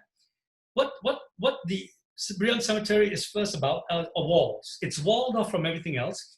The dark red are all the high walls, the tall, straight walls, and the lighter red are all the slanting walls, the rampart walls, yeah? The ones that are even lighter are the ones which are very transparent, which you can actually see through. And inside these walls, he had cut ditches. And the ditches basically separated between two planes. One plane contains a lily pond, the chapel lily pond, the gardens for the chapel, and the children's tomb. And another plinth, contained the big lily pond, a lotus pond, the pavilion, the entry passage, and the arcosolium for Giuseppe, the owner himself. Yeah. On the first plinth, he located one, a chapel, and another, the children's tomb. And I'm referring to red as the color of death because that's what he's got on one ring. It's always on, remember, the left. And on the right, he's got the blue ring, and that's the area of death. That's what I believe the iconography has to do with, yeah? And that's why I've colored this red and blue. And in the other, oh yeah, of course, he also had in orange, the covered areas, which have nothing to do with the area specifically, but just for practicality and functionality. So it isn't as though Scarpa was entirely about styling. He also cared about functionality. So he had things which were not part of the objects, of the icons, but necessary in order to shade or allow for activity. Yeah. In the other plinth, he located two elements. One is the pavilion, the meditation pavilion, which I colored in red. Another is the arcosolium, which I colored in blue, having to do with life and death as well.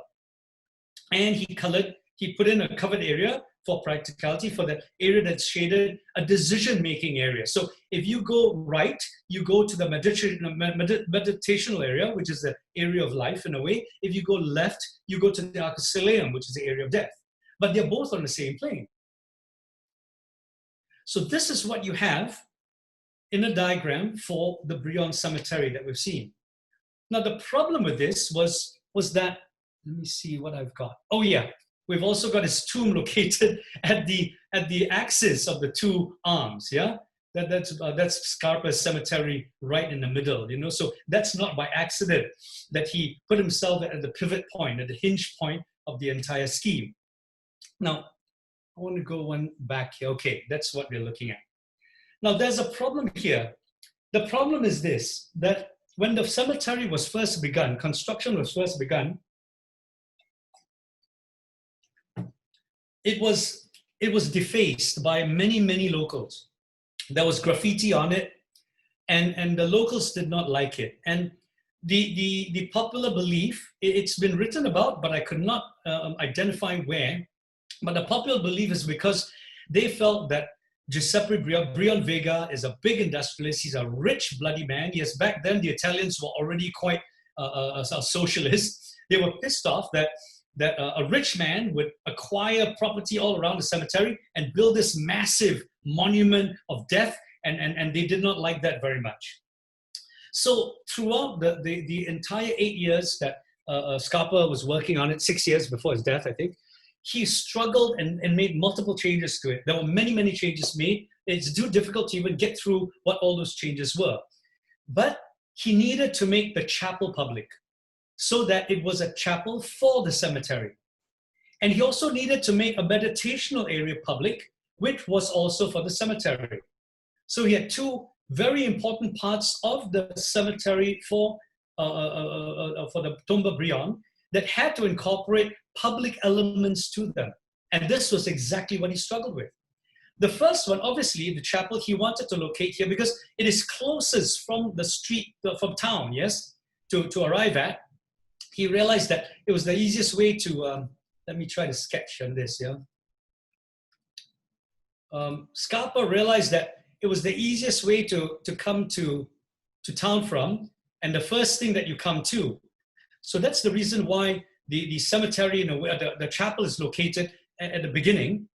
And the traditional chapel, of course, once you come in, you're visiting your loved ones, you walk in and then you go there. The problem is the decision point makes it difficult, especially since this being darker, you tend to walk more towards the bright side. The more important question is why he divided between himself and his wife and the children. Why is there a rift between them? And why did he elevate himself over the other plinth? Meaning that plinth is a more important plinth than that plinth. It's more important because it's lifted higher by 2 to 3 inches. That's about 75 millimeters. And for Venetians, for people living in this part of Italy, a level change is a huge, big deal, yeah? So it's not by accident that he made that level difference, yes? He wanted it to be higher, either through persuasion of Giuseppe Brion, or the wife, Honorina Brion, or through his own sensibilities. My issue with the Brion Cemetery is that he made those decisions based on purely formal foundations. He did not question the way cemeteries had been built since the first cemeteries, formal cemeteries on earth, which were the pyramids, that they were built to honor the dead, they were built to honor death. They were built to honor a human being's achievements only after they've died. And that's why each one of the arcosolium is designed as an iconic form, derived from the shape of the ancient arcosolea, not from the function of the arcosolea, which is a proper structural arch, which supports actual weight. He designed the children's tomb as a bunker, a solid bunker, which is raised above the ground, much less important and iconic than the arcosoleum, but a big, very identifiable form, no doubt. He designed the funerary chapel as a very powerful, the tallest icon in the entire precinct. He also designed a pavilion, as an iconic form, in order to symbolize, well, maybe that was appropriate then, because it's the only one which actually symbolizes life. But a funerary chapel generally is about death. That's why the Omega Gate is also there. That's why it's where the last rites are being held. Except that there's a big problem. The big problem happens because it could not really be used as a proper funerary chapel, because when you brought in the coffin, you had too many twists and turns to make.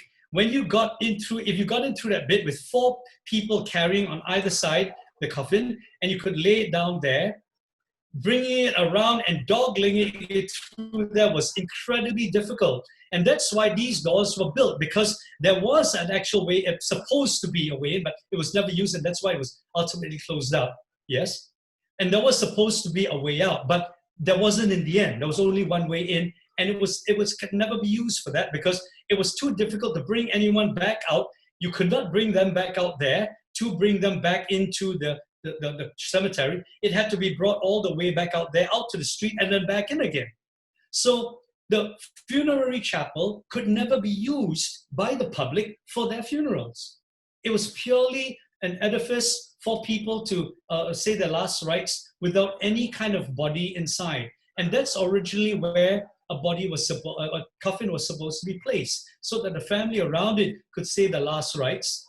But it just became symbolic, and it was never used for that function. So the chapel was never used as a proper funerary chapel for the public. It is open to public, but only under appointment, then the sliding door can be open, and maybe this could be open, and maybe that could be open, so people can visit the garden that way. Because I'm not sure now, but I don't believe you can actually walk through here anymore. But a lot of things, problems dogged the chapel, yes? You couldn't use it. The other problem was, this was not the other world that Scarpa actually intended. So the proper layer was not another one of these that opened you up to another world, because that other world became confused.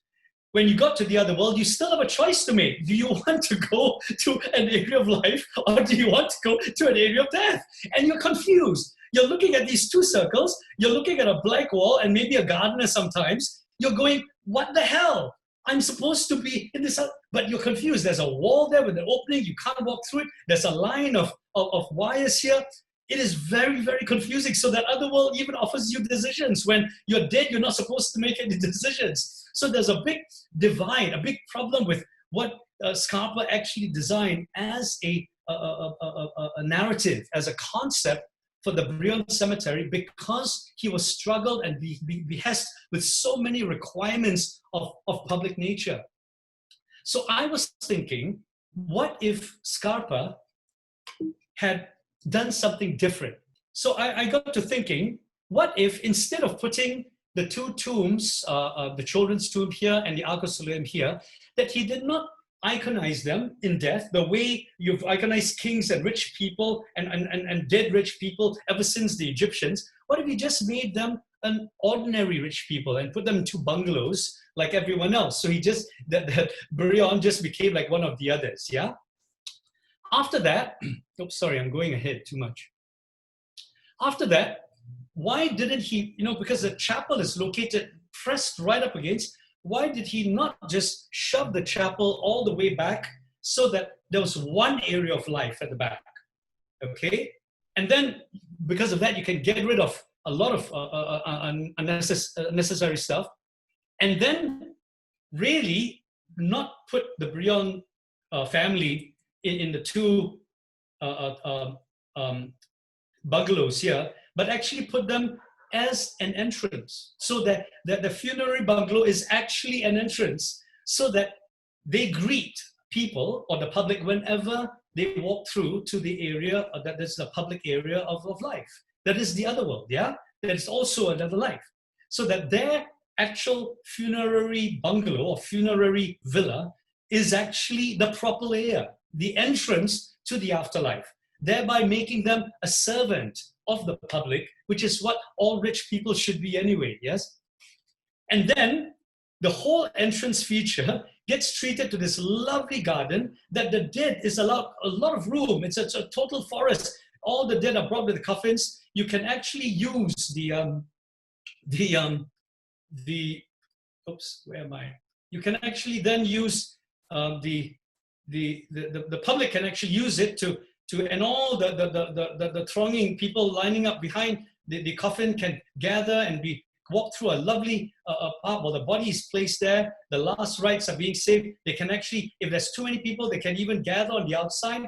And then after that, you bring them through a covered walkway that's no longer corridor. It's all open, yeah? And you bring them only if it's raining. And then you bring them back out through, and then they can get buried. So they don't have to go back out to the main road again and back through the public entrance, yeah? And by doing that, and maybe then even Scarpa, would not want to be put out in a weird corner here, but he can actually be put where he should be placed as part of the garden. So he can be put in his rightful place in a lovely forest, right at the corner. So he can also welcome people as they're coming in, and then the walls get taken out from inside, so that garden becomes an extension of the actual Brion, so that the whole garden of the tomb becomes an extension of the actual public cemetery, yeah, and that the passage of it then becomes more sensible. There's more space for people to use to come back out and then to get buried, and all the while Brion is greeting visitors as they come in and as they go out, and Scarpa is greeting people as they come in and they go and they leave, yeah. But the whole idea of this is to get us to think about what context really means and the fact that that none of us are perfect, yeah, and that really, okay, if some arguments, maybe Brion would have preferred having okay, so just link a bigger, the bungalow becomes a bit bigger, so the entrance is a bit separate, but you still have to walk past, and it begins to, and of course the services can still be kept there, but it's in a nice forest of trees then, yeah. And that's basically the lecture, and we should really move on because it's been almost 2 hours. I'm sorry for going on so long. But going back to the original idea that Scarpa had, that his cemetery was only a part of something bigger, than himself, which was part of what God made, which is context itself. There's some of the details that I have, which is, I can't remember for the life of me where this door is. I even took this photograph here, and I can't even remember where this is anymore. It's been so many years. But that's the end of my lecture, and maybe we could have some discussion now, if you would choose. Yeah, I prefer my version. Maybe you want to talk about that. Okay, sorry, I've gone on for way too long. Oh, that's all, the presentation? Yes, that's all. Wow, so everyone could give the virtual applause, I guess. Well, I don't mind for that 2 hours, by the way. So I never thought that deep about this object before, because I was always thinking this is only symmetry with all those beautiful details, but it just, wow, I'm still speechless, man. Okay, everyone agreed that was a great and tremendous presentation. So now we're moving to discussion, and for anyone who have some question or any discussed or any, I don't know, any critic for maybe Kevin's presentation, I believe. Yes, please. That's more important. Yeah, that's true. Anyone, any of you wants to have some question, please put raise hand on the participants menu. Should I stop screen sharing? Sure. So maybe I would like to, I don't know, maybe not quite asking. You're really explained that the really early ideas was from the pyramid, the first tomb in maybe in the civilization. Well, that's where the ziggurat, the step, the step feature. Yeah, that's a step, right? I mean, how about Japanese influences? I heard Scarpa was really influenced by the Japanese. They even wrote the book about Il Giapponese di Carlo Scarpa, the viaggio, the journey of Carlo Scarpa in Japanese. Do you think there are some Japanese philosophy too that included in the Tomba Brion? I don't think so. Only in relation to aging, because the Japanese have a very strong sense of what they call wabi-sabi, yes? So I think Scarpa learned his best lessons from wabi-sabi, in terms of the choice of materials and how he processed his thinking about how that choice of material ages over time. But it's not consistent, because you can see in the stainless steel that he used and other elements that some of it is mixed. So some of it stays beautiful forever. There's no wabi-sabi. So maybe only in terms of, if you talk about a philosophy or a process, in terms of wabi-sabi, yes, I think he really learned a lot. But not in terms of a deeper philosophy of thinking. Yes, in terms of form, he might have, because even wabi-sabi was about form, aging, and how it looks. So in terms of all the references to styling and to decorating, I think he had a very good understanding of the Japanese, but not in terms of actual design, because design is about a philosophy. You see, it's about an understanding of how problems get solved. Yeah, I'm not sure if he made the connection between wabi-sabi and less maintenance, because obviously if something it ages better and still looks good, you don't need to maintain it so much. But I don't know if that was something that was profound to him. Maybe it did. I think the Indonesians, you call it keren. Yeah, that's true. Yeah. Okay, we already have 3 questioner. I would like to say hi to Priya Sham. Okay. Would you turn the cameras on and also the microphone, please? for the change first. I could switch on the microphone, but with bad quality, I could not switch on this video. So Okay. I see a lot of your work, Kevin, inspired by Carlos Scarpa. In your work, we see that sensitivity across it all the detailing which is there. The little which I know about your work, I see Scarpa inspiring you in a big way. Did you spend time at other structures too? Absolutely not. I really didn't like Scarpa's work at all, to be honest, when I was in college. Yeah? I didn't Okay. like his work at all. I think we maybe we're inspired from the same sources. I'm not sure, but I love things that don't need maintenance, you know. And so maybe that's it. I don't know whether that's. But I didn't like Scarpa's work much. What I loved about his work was his attention to craft, how things are crafted, but not in the same way as him, in the sense that how things are crafted is also important to me in relation to how the craftsmen make it, and how much easier I make it for them to make sometimes. So if it's a special detail, I want to be able to make it special, but in a way which makes it easy for them too. Scarpa need not necessarily have done that. I think he many times makes it even more difficult. He makes it difficult. Yeah. Yes. He does. So those things troubled me about his work, and so that's what I learned from him. Was sort of not to try to imitate the way he did things. So maybe you see sensitivity in it, but as a narrative or as a sensibility, rather than a formal imitation. I hope so, at least, because it would be awful if Definitely you have evolved it to the next higher level. Oh, yeah, maybe hopefully. Thank you so much. Thank you so much, Priya. Thank you, Priya. Next question will be from Rishabh. Hello, Rishabh. Are you there?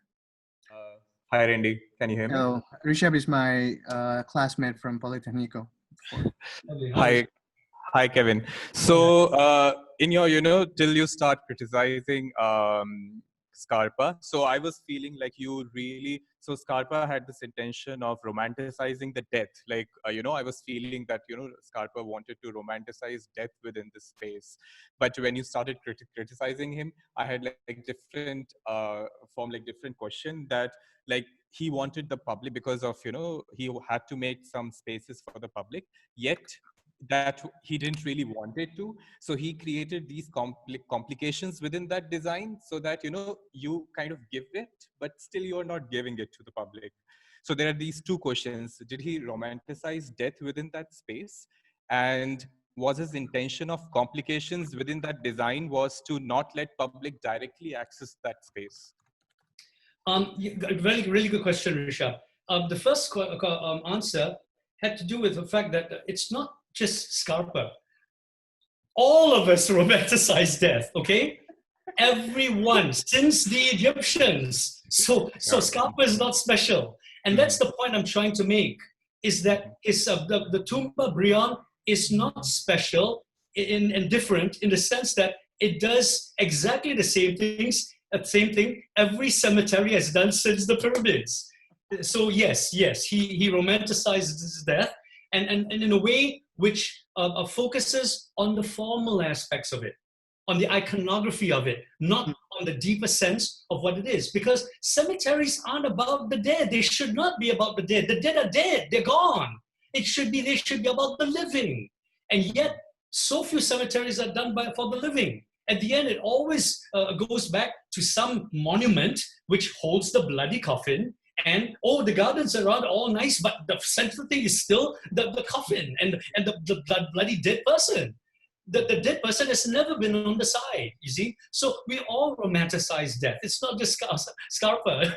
We all romanticize death. Okay, the next question about the fact that he struggled with this whole issue of public and private. Of course he did. Because if it's supposed to be private and monumental, like the bloody Taj Mahal was, the Taj Mahal was not designed for the public. It was designed for Shah Jahan and for the royals. Versailles was not designed for the French people. It was designed for the aristocrats, right? We forget that because today, the public monuments and viral tourism makes so much money for every country. Everyone says, oh my God, they're wonderful monuments. They were not when they were first built. They were monstrosities built for only the most privileged people in the world. So that's the thing that we struggle with now. that the rich and the entitled, and Brion Vega, Giuseppe was one of those, they still want to be monumentalized. They still want to be iconized. And they want to do so in death through a monument that speaks of their greatness. And that's why they will hire an architect to design for them a cemetery that iconizes that form, you see, that doesn't care about the philosophy of what a graveyard or a cemetery really is. It's about closure for the living, not about monumentality for the dead. This is what the problem is, you see. So he struggled with that, and that's the reason why it came out confused. The cemetery, the way it is right now, it's the most confusing experience you'd ever have, entering it, leaving it, wondering where you're supposed to go first. And then all the people would say, actually, it's wonderful. That's the way you're supposed to be. You discover all the time. It is not that because of that reason, you know? It's because he really struggled, and Scarpa may be a wonderful designer for craftsmen. He may be a wonderful person for decorative detail and also for functional detail, don't get me wrong. But he still designs detail primarily for decorative reasons rather than for functional reasons, even though he's good at both. And he is not a complete architect in the sense that he doesn't take on the narratives of philosophy better, that engage his buildings and his projects with people and with the community that surrounds it, with the specific context of where his projects are. In his renovations, he gets by very easily because renovations are parts of things that already exist. They're already set pieces. So you have all the praise and there's very little critique about them. That's why the Brion Cemetery is such an important work, because it's the only work you're able to understand it in a larger context and realize what opportunities were missed. Yeah, that's why I love this project, because I learned so much from it. When I finally understood it, you know, it's taken me many years to figure it out. I didn't understand so much of it, you know, about privilege, entitlement, how that affects commissions, and how we then have to do what our clients ask for, even though we have a choice. We can say, no, I do not want to do that. I want to give you a different kind of cemetery for people who are still alive after you have gotten rid of yourself, you know. Yeah, does that make sense? Yes, it makes perfect sense. Yeah, okay. Thanks a lot. Yeah. Thank you, Rishabh. Thanks. Thank you. Another question will be Bayu. Wow, you still remember Bayu? Oh, I know Bayu. Yeah, hi Bayu. Mm-hmm. Hi, Kevin. Hi Bayu. You haven't changed.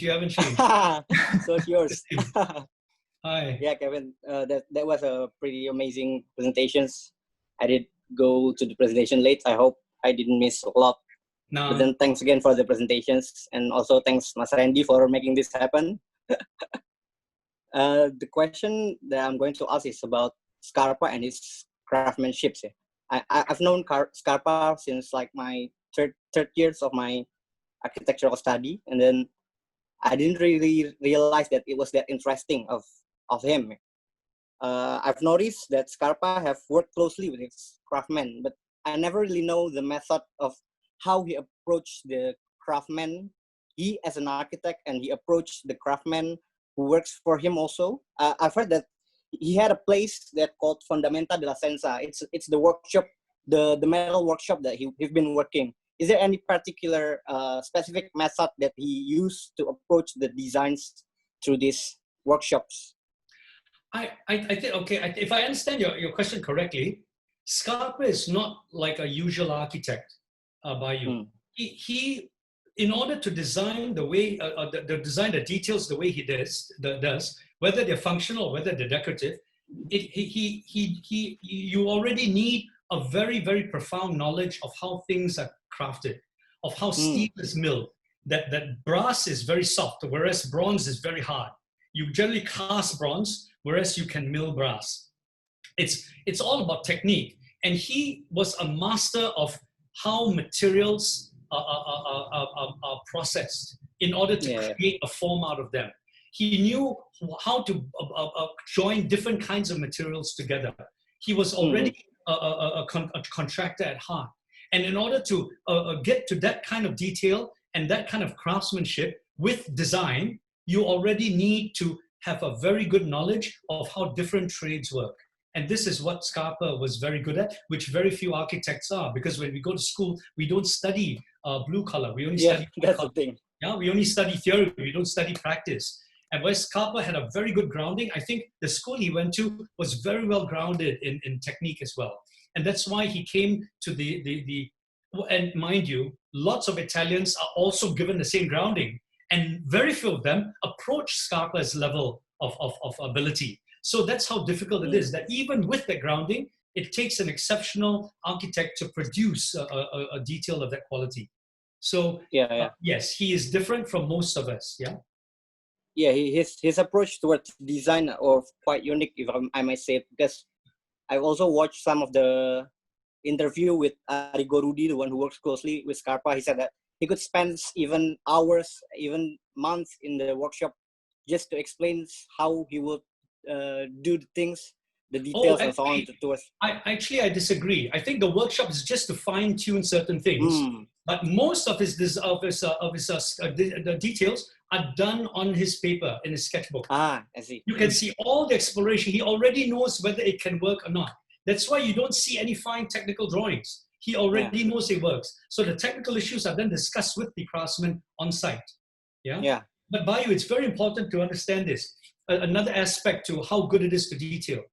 That just because you have that ability to produce details like that, it doesn't mean that a project without any budget gives you the opportunity to throw them everywhere, which is what Scarpa did. Because when everything is shouting, nothing is heard.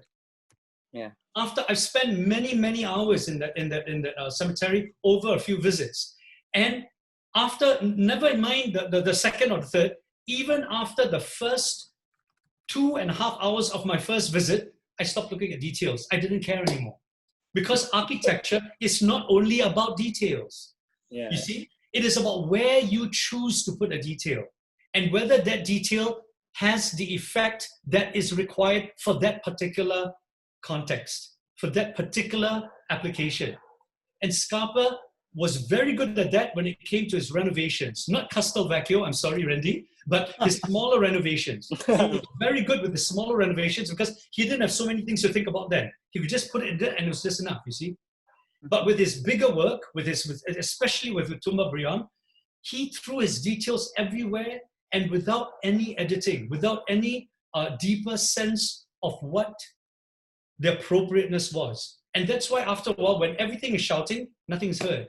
And this is the problem with the Brion Cemetery. You stop caring after a while, you know? And in the end, it ends up being a wonderful detailed scrapbook for architects all around the world to cut and paste and imitate and work. And then the other people say, oh, wow, you're inspired by Scarpa. And then we feel so proud, like it's an honor. It is not an honor to say that you've been formally inspired by someone, you know? It's an insult. Because each one of us have enough originality. Each one of us has the potential to do even better work than Scarpa. Scarpa himself, if he was a good human being, he would have wanted that. What else is the point of doing good work if someone else cannot look at it and go, this is not good enough? Every one of you can do even better work. And that's why teachers teach. So that there will be someone even better one day, you know? Does that make sense? Yeah. Thanks, Kevin. You're welcome. Well, thank you, Bayu.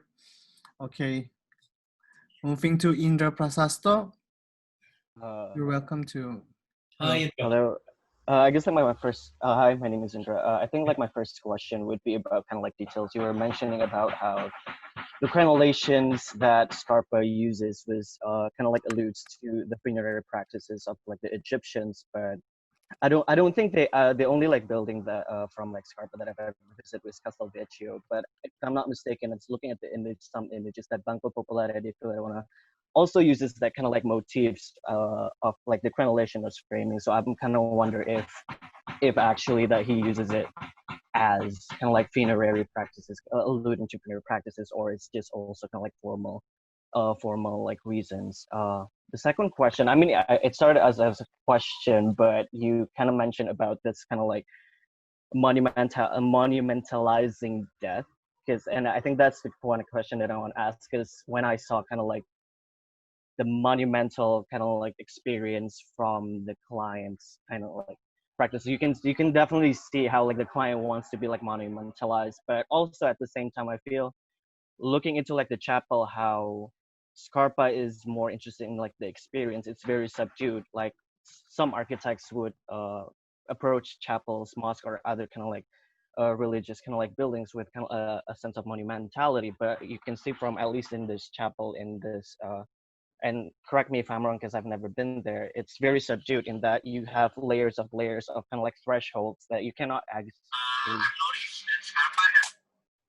see the chapel as kind of like a monument, but more as a, like an unfolding experience. I've is that kind of like, do you feel that's like the intention?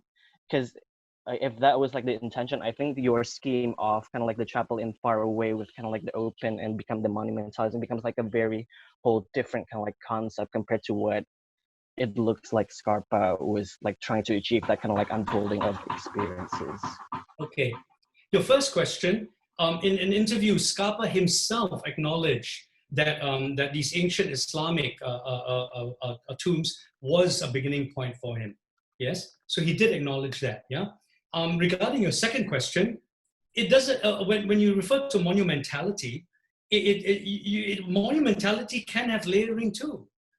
Well, monumentality is not about how big something is. Monumentality is about ending up with an object, whether it is a stupa, or whether it is an ancient obelisk, or whether it is an object, right? And especially, you see, the old funeral chambers of the Italians were arcosoleum. They were underground. They were hollowed out in an arch, and that film of that arch is structural. It's dictated by forces so that it doesn't collapse on itself. Okay, but it's underground. It's not even a form in a way. It's just an empty space. Scarpa not only took the form of that space, but he turned it into an object, so that you can actually sit on top of this arch roof, and it became an object. So it doesn't matter how many layers you had, you still end up with an iconic object. That arcosoleum, you can take photographs of it, you can post it, whatever. It is a monument. But to demonumentalize a funerary complex, to demonumentalize a tomb, means you take the coffin, you take the dead out of it entirely. You don't talk about an object which has got an architectural shape, form, or size. That's what iconizing death means. That's what monumentalizing death means. It's when you end with an object which represents where the dead are buried, you see? And that's an ancient practice. You're not thinking out of the box. You're just perpetuating the same myth in a way, yeah? And so I'm not saying that Scarpa did something wrong. I'm just saying he did not do anything new, which is what everyone keeps on screaming about. You know, we're all so gung-ho about, oh, we're so creative, and yet everyone's still doing the same thing, you know, in terms of philosophy. Nothing's different. It's just the form looks different, so we think it's not monumental. The philosophy is still monumentalizing form, you see? Does this make sense? There are two different aspects to architecture. One is formal, it's the expression. The other is philosophical, it's the thought, it's the content. Yeah? So even if the forms that the Scarpa came up with were not imitated or evolved from Japan or from Islamic funerary architecture, it would still be, in a way, you know, a non-critical sort of architecture. It's just critical form. But critical form alone does not make critical architecture. Critical architecture is a lot deeper than that. It's about questioning the way we've done things throughout our entire lives. And this is where the cemetery doesn't take an opportunity of that. Does that make sense? Yeah. Yeah, that makes sense. Okay, okay. If it doesn't, you can just say so, you know? You're talking rubbish. I want to kill you. So, okay, any of you guys want to have another question or just want to discuss or criticizing? Please, we still have like speak up, yeah? Just speak up. Yeah, just speak up. Kevin is here. This is our quite special session. We usually start like 2 hours later. I mean, we are usually start at 9, but now we started at 7, I guess. Okay, there's a question from Apep. Oh yeah, Hi, Mr. Kevin. Apep. I'm interested in the idea of appropriateness. I guess what deviates you from Scarpa, even though you both pay high attention to details, is appropriateness. Can you elaborate about this through Scarpa's other works? Okay. Thanks, Kevin. Hey, Apip. Hi, good to see you. So good to see you. It's been a while. Thanks so much for being here. Really, thanks for your question. Okay. Yeah, enjoy the presentation so much. And maybe we can talk a bit about Castelvecchio. Have you visited Castelvecchio? Not yet. Okay. Most people who visited it cannot remember what it is for, because Scarpa's details of everything are so overwhelming, you forget what it is a museum of. It is actually a museum of medieval Italian art. Yeah. But the way he designed, even the attention to easel, you don't look at the art anymore. You're looking at the easel because the easel has overwhelmed the art. So I would say that Castelvecchio is an incredibly successful work of architecture from a touristic viewpoint.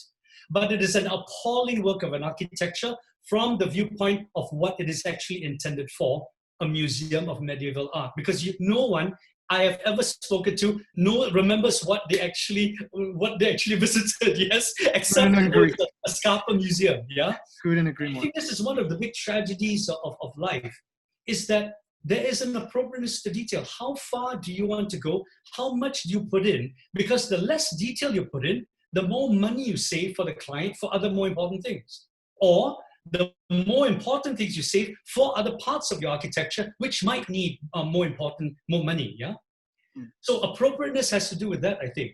And I think Scarpa is the most appropriate with his details when he avoids the purely decorative and when he engages the more functional. That's when I very much, I study his details with absolute curiosity. That's when I really want to learn. When he actually looks more at the functional, because some of his functional details are amazing. Yeah, the way door handles operate, the way doors actually open. Not all of them do well, by the way. His sliding concrete doors are very difficult to operate, but they at least are not super dangerous. His concrete doors are very dangerous. You can crush your hand if there's too much force. So, it's going too fast. You can't stop it in time, So there are different levels of appropriateness, I think, even in his functional details. But his functional details, I find, are the most beautiful in a sense. Thank you. You're welcome. Thanks so much. Yeah.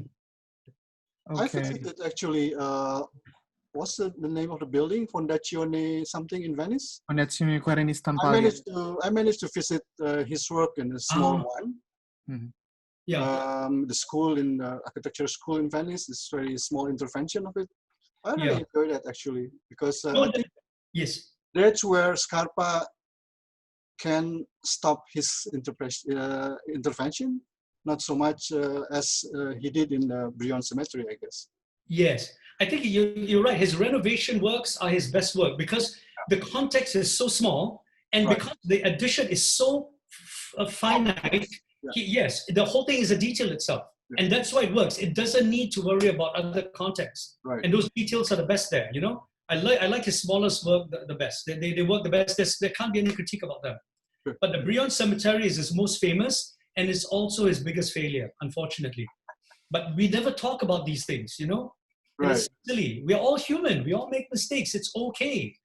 In fact, so it's hope, So that's why I really enjoy the second part of your presentation about the interpretation of the value actually of Carlo Scarpa in that work. Actually, I really enjoy that. Yes, yes. You're welcome. You're welcome. Okay. I guess this is one last question, I guess, from Monisha Kejriwal. Would you like to turn the camera and microphone? Yeah. Hi, Kevin. Hello, Monisha. I really enjoyed the talk. I have a question. Yes. We talk a lot about how Scarpa could have reinvented the program and looked at doing the cemetery differently. But we don't know really if he had proposed something else, which was probably not accepted by the family.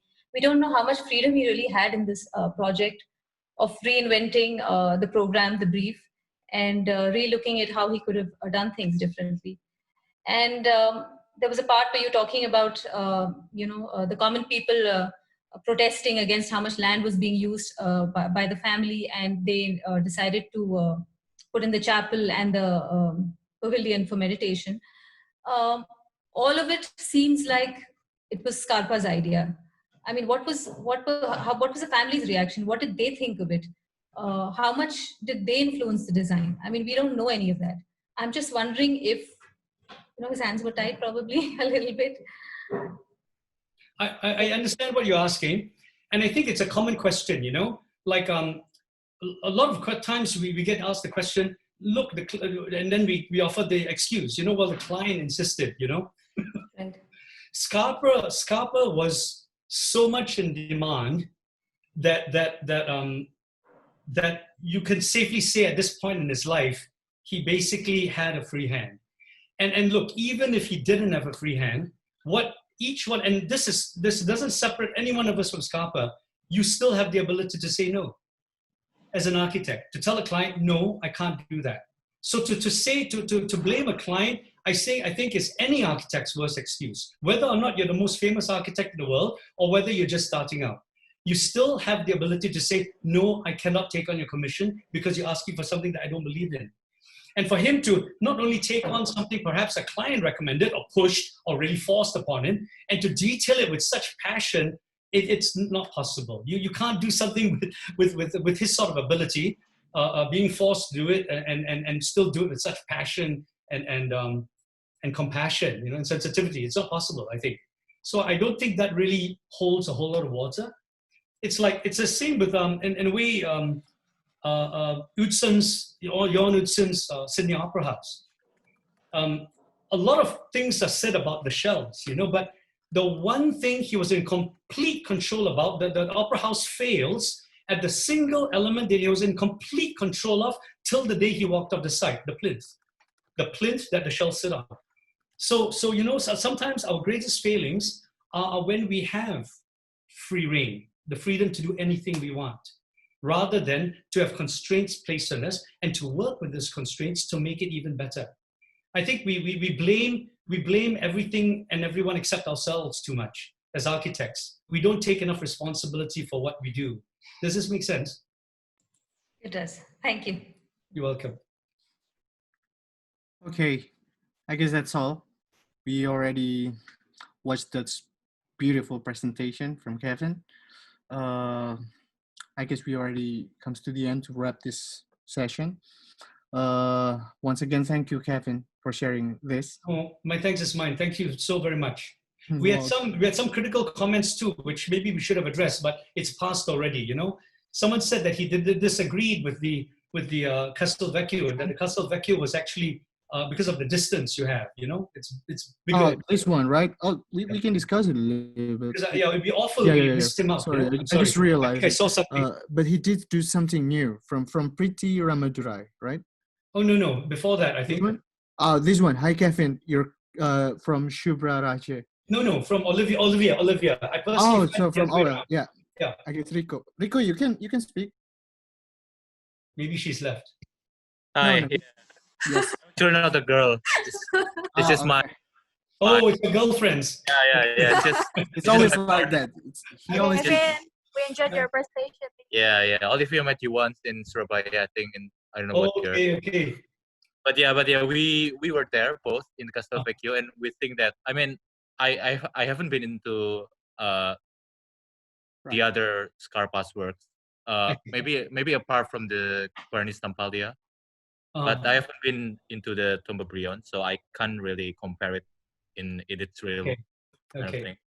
But I think like compared to like Tomba Brion, I think Castel Vecchio is great because of the distance and the fact that the scale is so big, and the fact that the existing building is attached to the former city wall. And I think, as far as I remember, he didn't do much changes into the existing buildings apart from several strategic points and several kind of displays.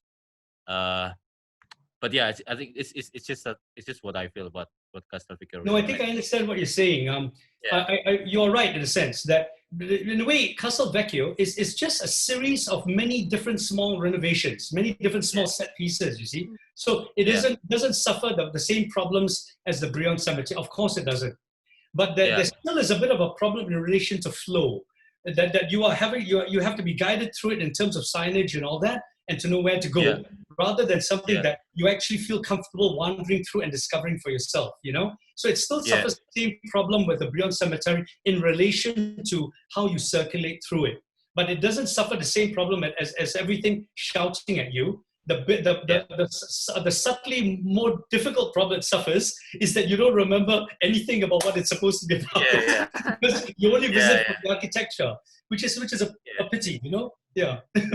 I guess maybe in that sense also like maybe Scarpa sees it as a constraint. Maybe I mean the fact that he didn't have like a total control to what he do. Perhaps, like Brion, like in a way he have to adapt and improvise with the existing buildings. So Okay. Hey, thanks so much. Great observation. Thank you. Oh, thanks. Well, I guess. Thanks so much, Randy. I guess I also agree with him, right, about Castelvecchio. Yes. I guess that's what happened with Scarpa. Almost all of Scarpa's architecture is in relation to historical sites. I mean, intervention towards the historical sites. Whenever it comes to these really new contexts, even though there are some existing cemetery, but it's the whole new building. So I guess that's in a sense that Tomba Brion is the whole of his previous vocabularies that realized there, especially in these two words, Vesica Piscis. I guess you could find it in almost any architecture of Carlo Scarpa. I guess I found it somewhere in some lamp details in Fondazione Querini Stampalia. Yeah, but you know, Randy, his version of the Vesica Piscis is not a true Vesica Piscis, because in a true Vesica Piscis, the circumference touches the center of the other circle. In most of Scarpa's version, it is not in the center. It is the lens is very small. The middle bit is very small. Okay. So it's not a true, his version is just a symbol. It's not a true Vesica Piscis. Okay. Yeah. He doesn't touch the center, you know. So even that is a bit odd. So I don't think he intended it as a Vesica Piscis. I think he intended it as his own symbol, you know.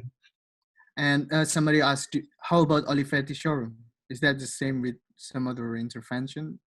Oh, the Olivetti showroom is a lot easier a lot more difficult to criticize. It's because it's a very small intervention. It's very, very relevant. It doesn't need to worry about the same things the Brion Cemetery or Castelvecchio has to worry about. So it's very much like all the others. It doesn't really suffer. It's a very small enough intervention. It doesn't really suffer the other problems. It's quite okay. Yeah. Okay. Well, I guess that's all. If there's no other question, thanks so much. We could wrap it. So yeah, thank you. For us, we're being so cheated. Thanks cheating, you know, for your 10 years making presentations, suddenly we just ask you to spit it out. No, this is good. You made me verbalize it. So I've learned more about it in being able to present. So I should thank you, you know, and everyone for attending. Thanks so much, everyone. Yes? Thank you for by the way, today we are breaking the records for. We are full today. We were full today. We were full with 500 people of audiences. So thank you for all of you.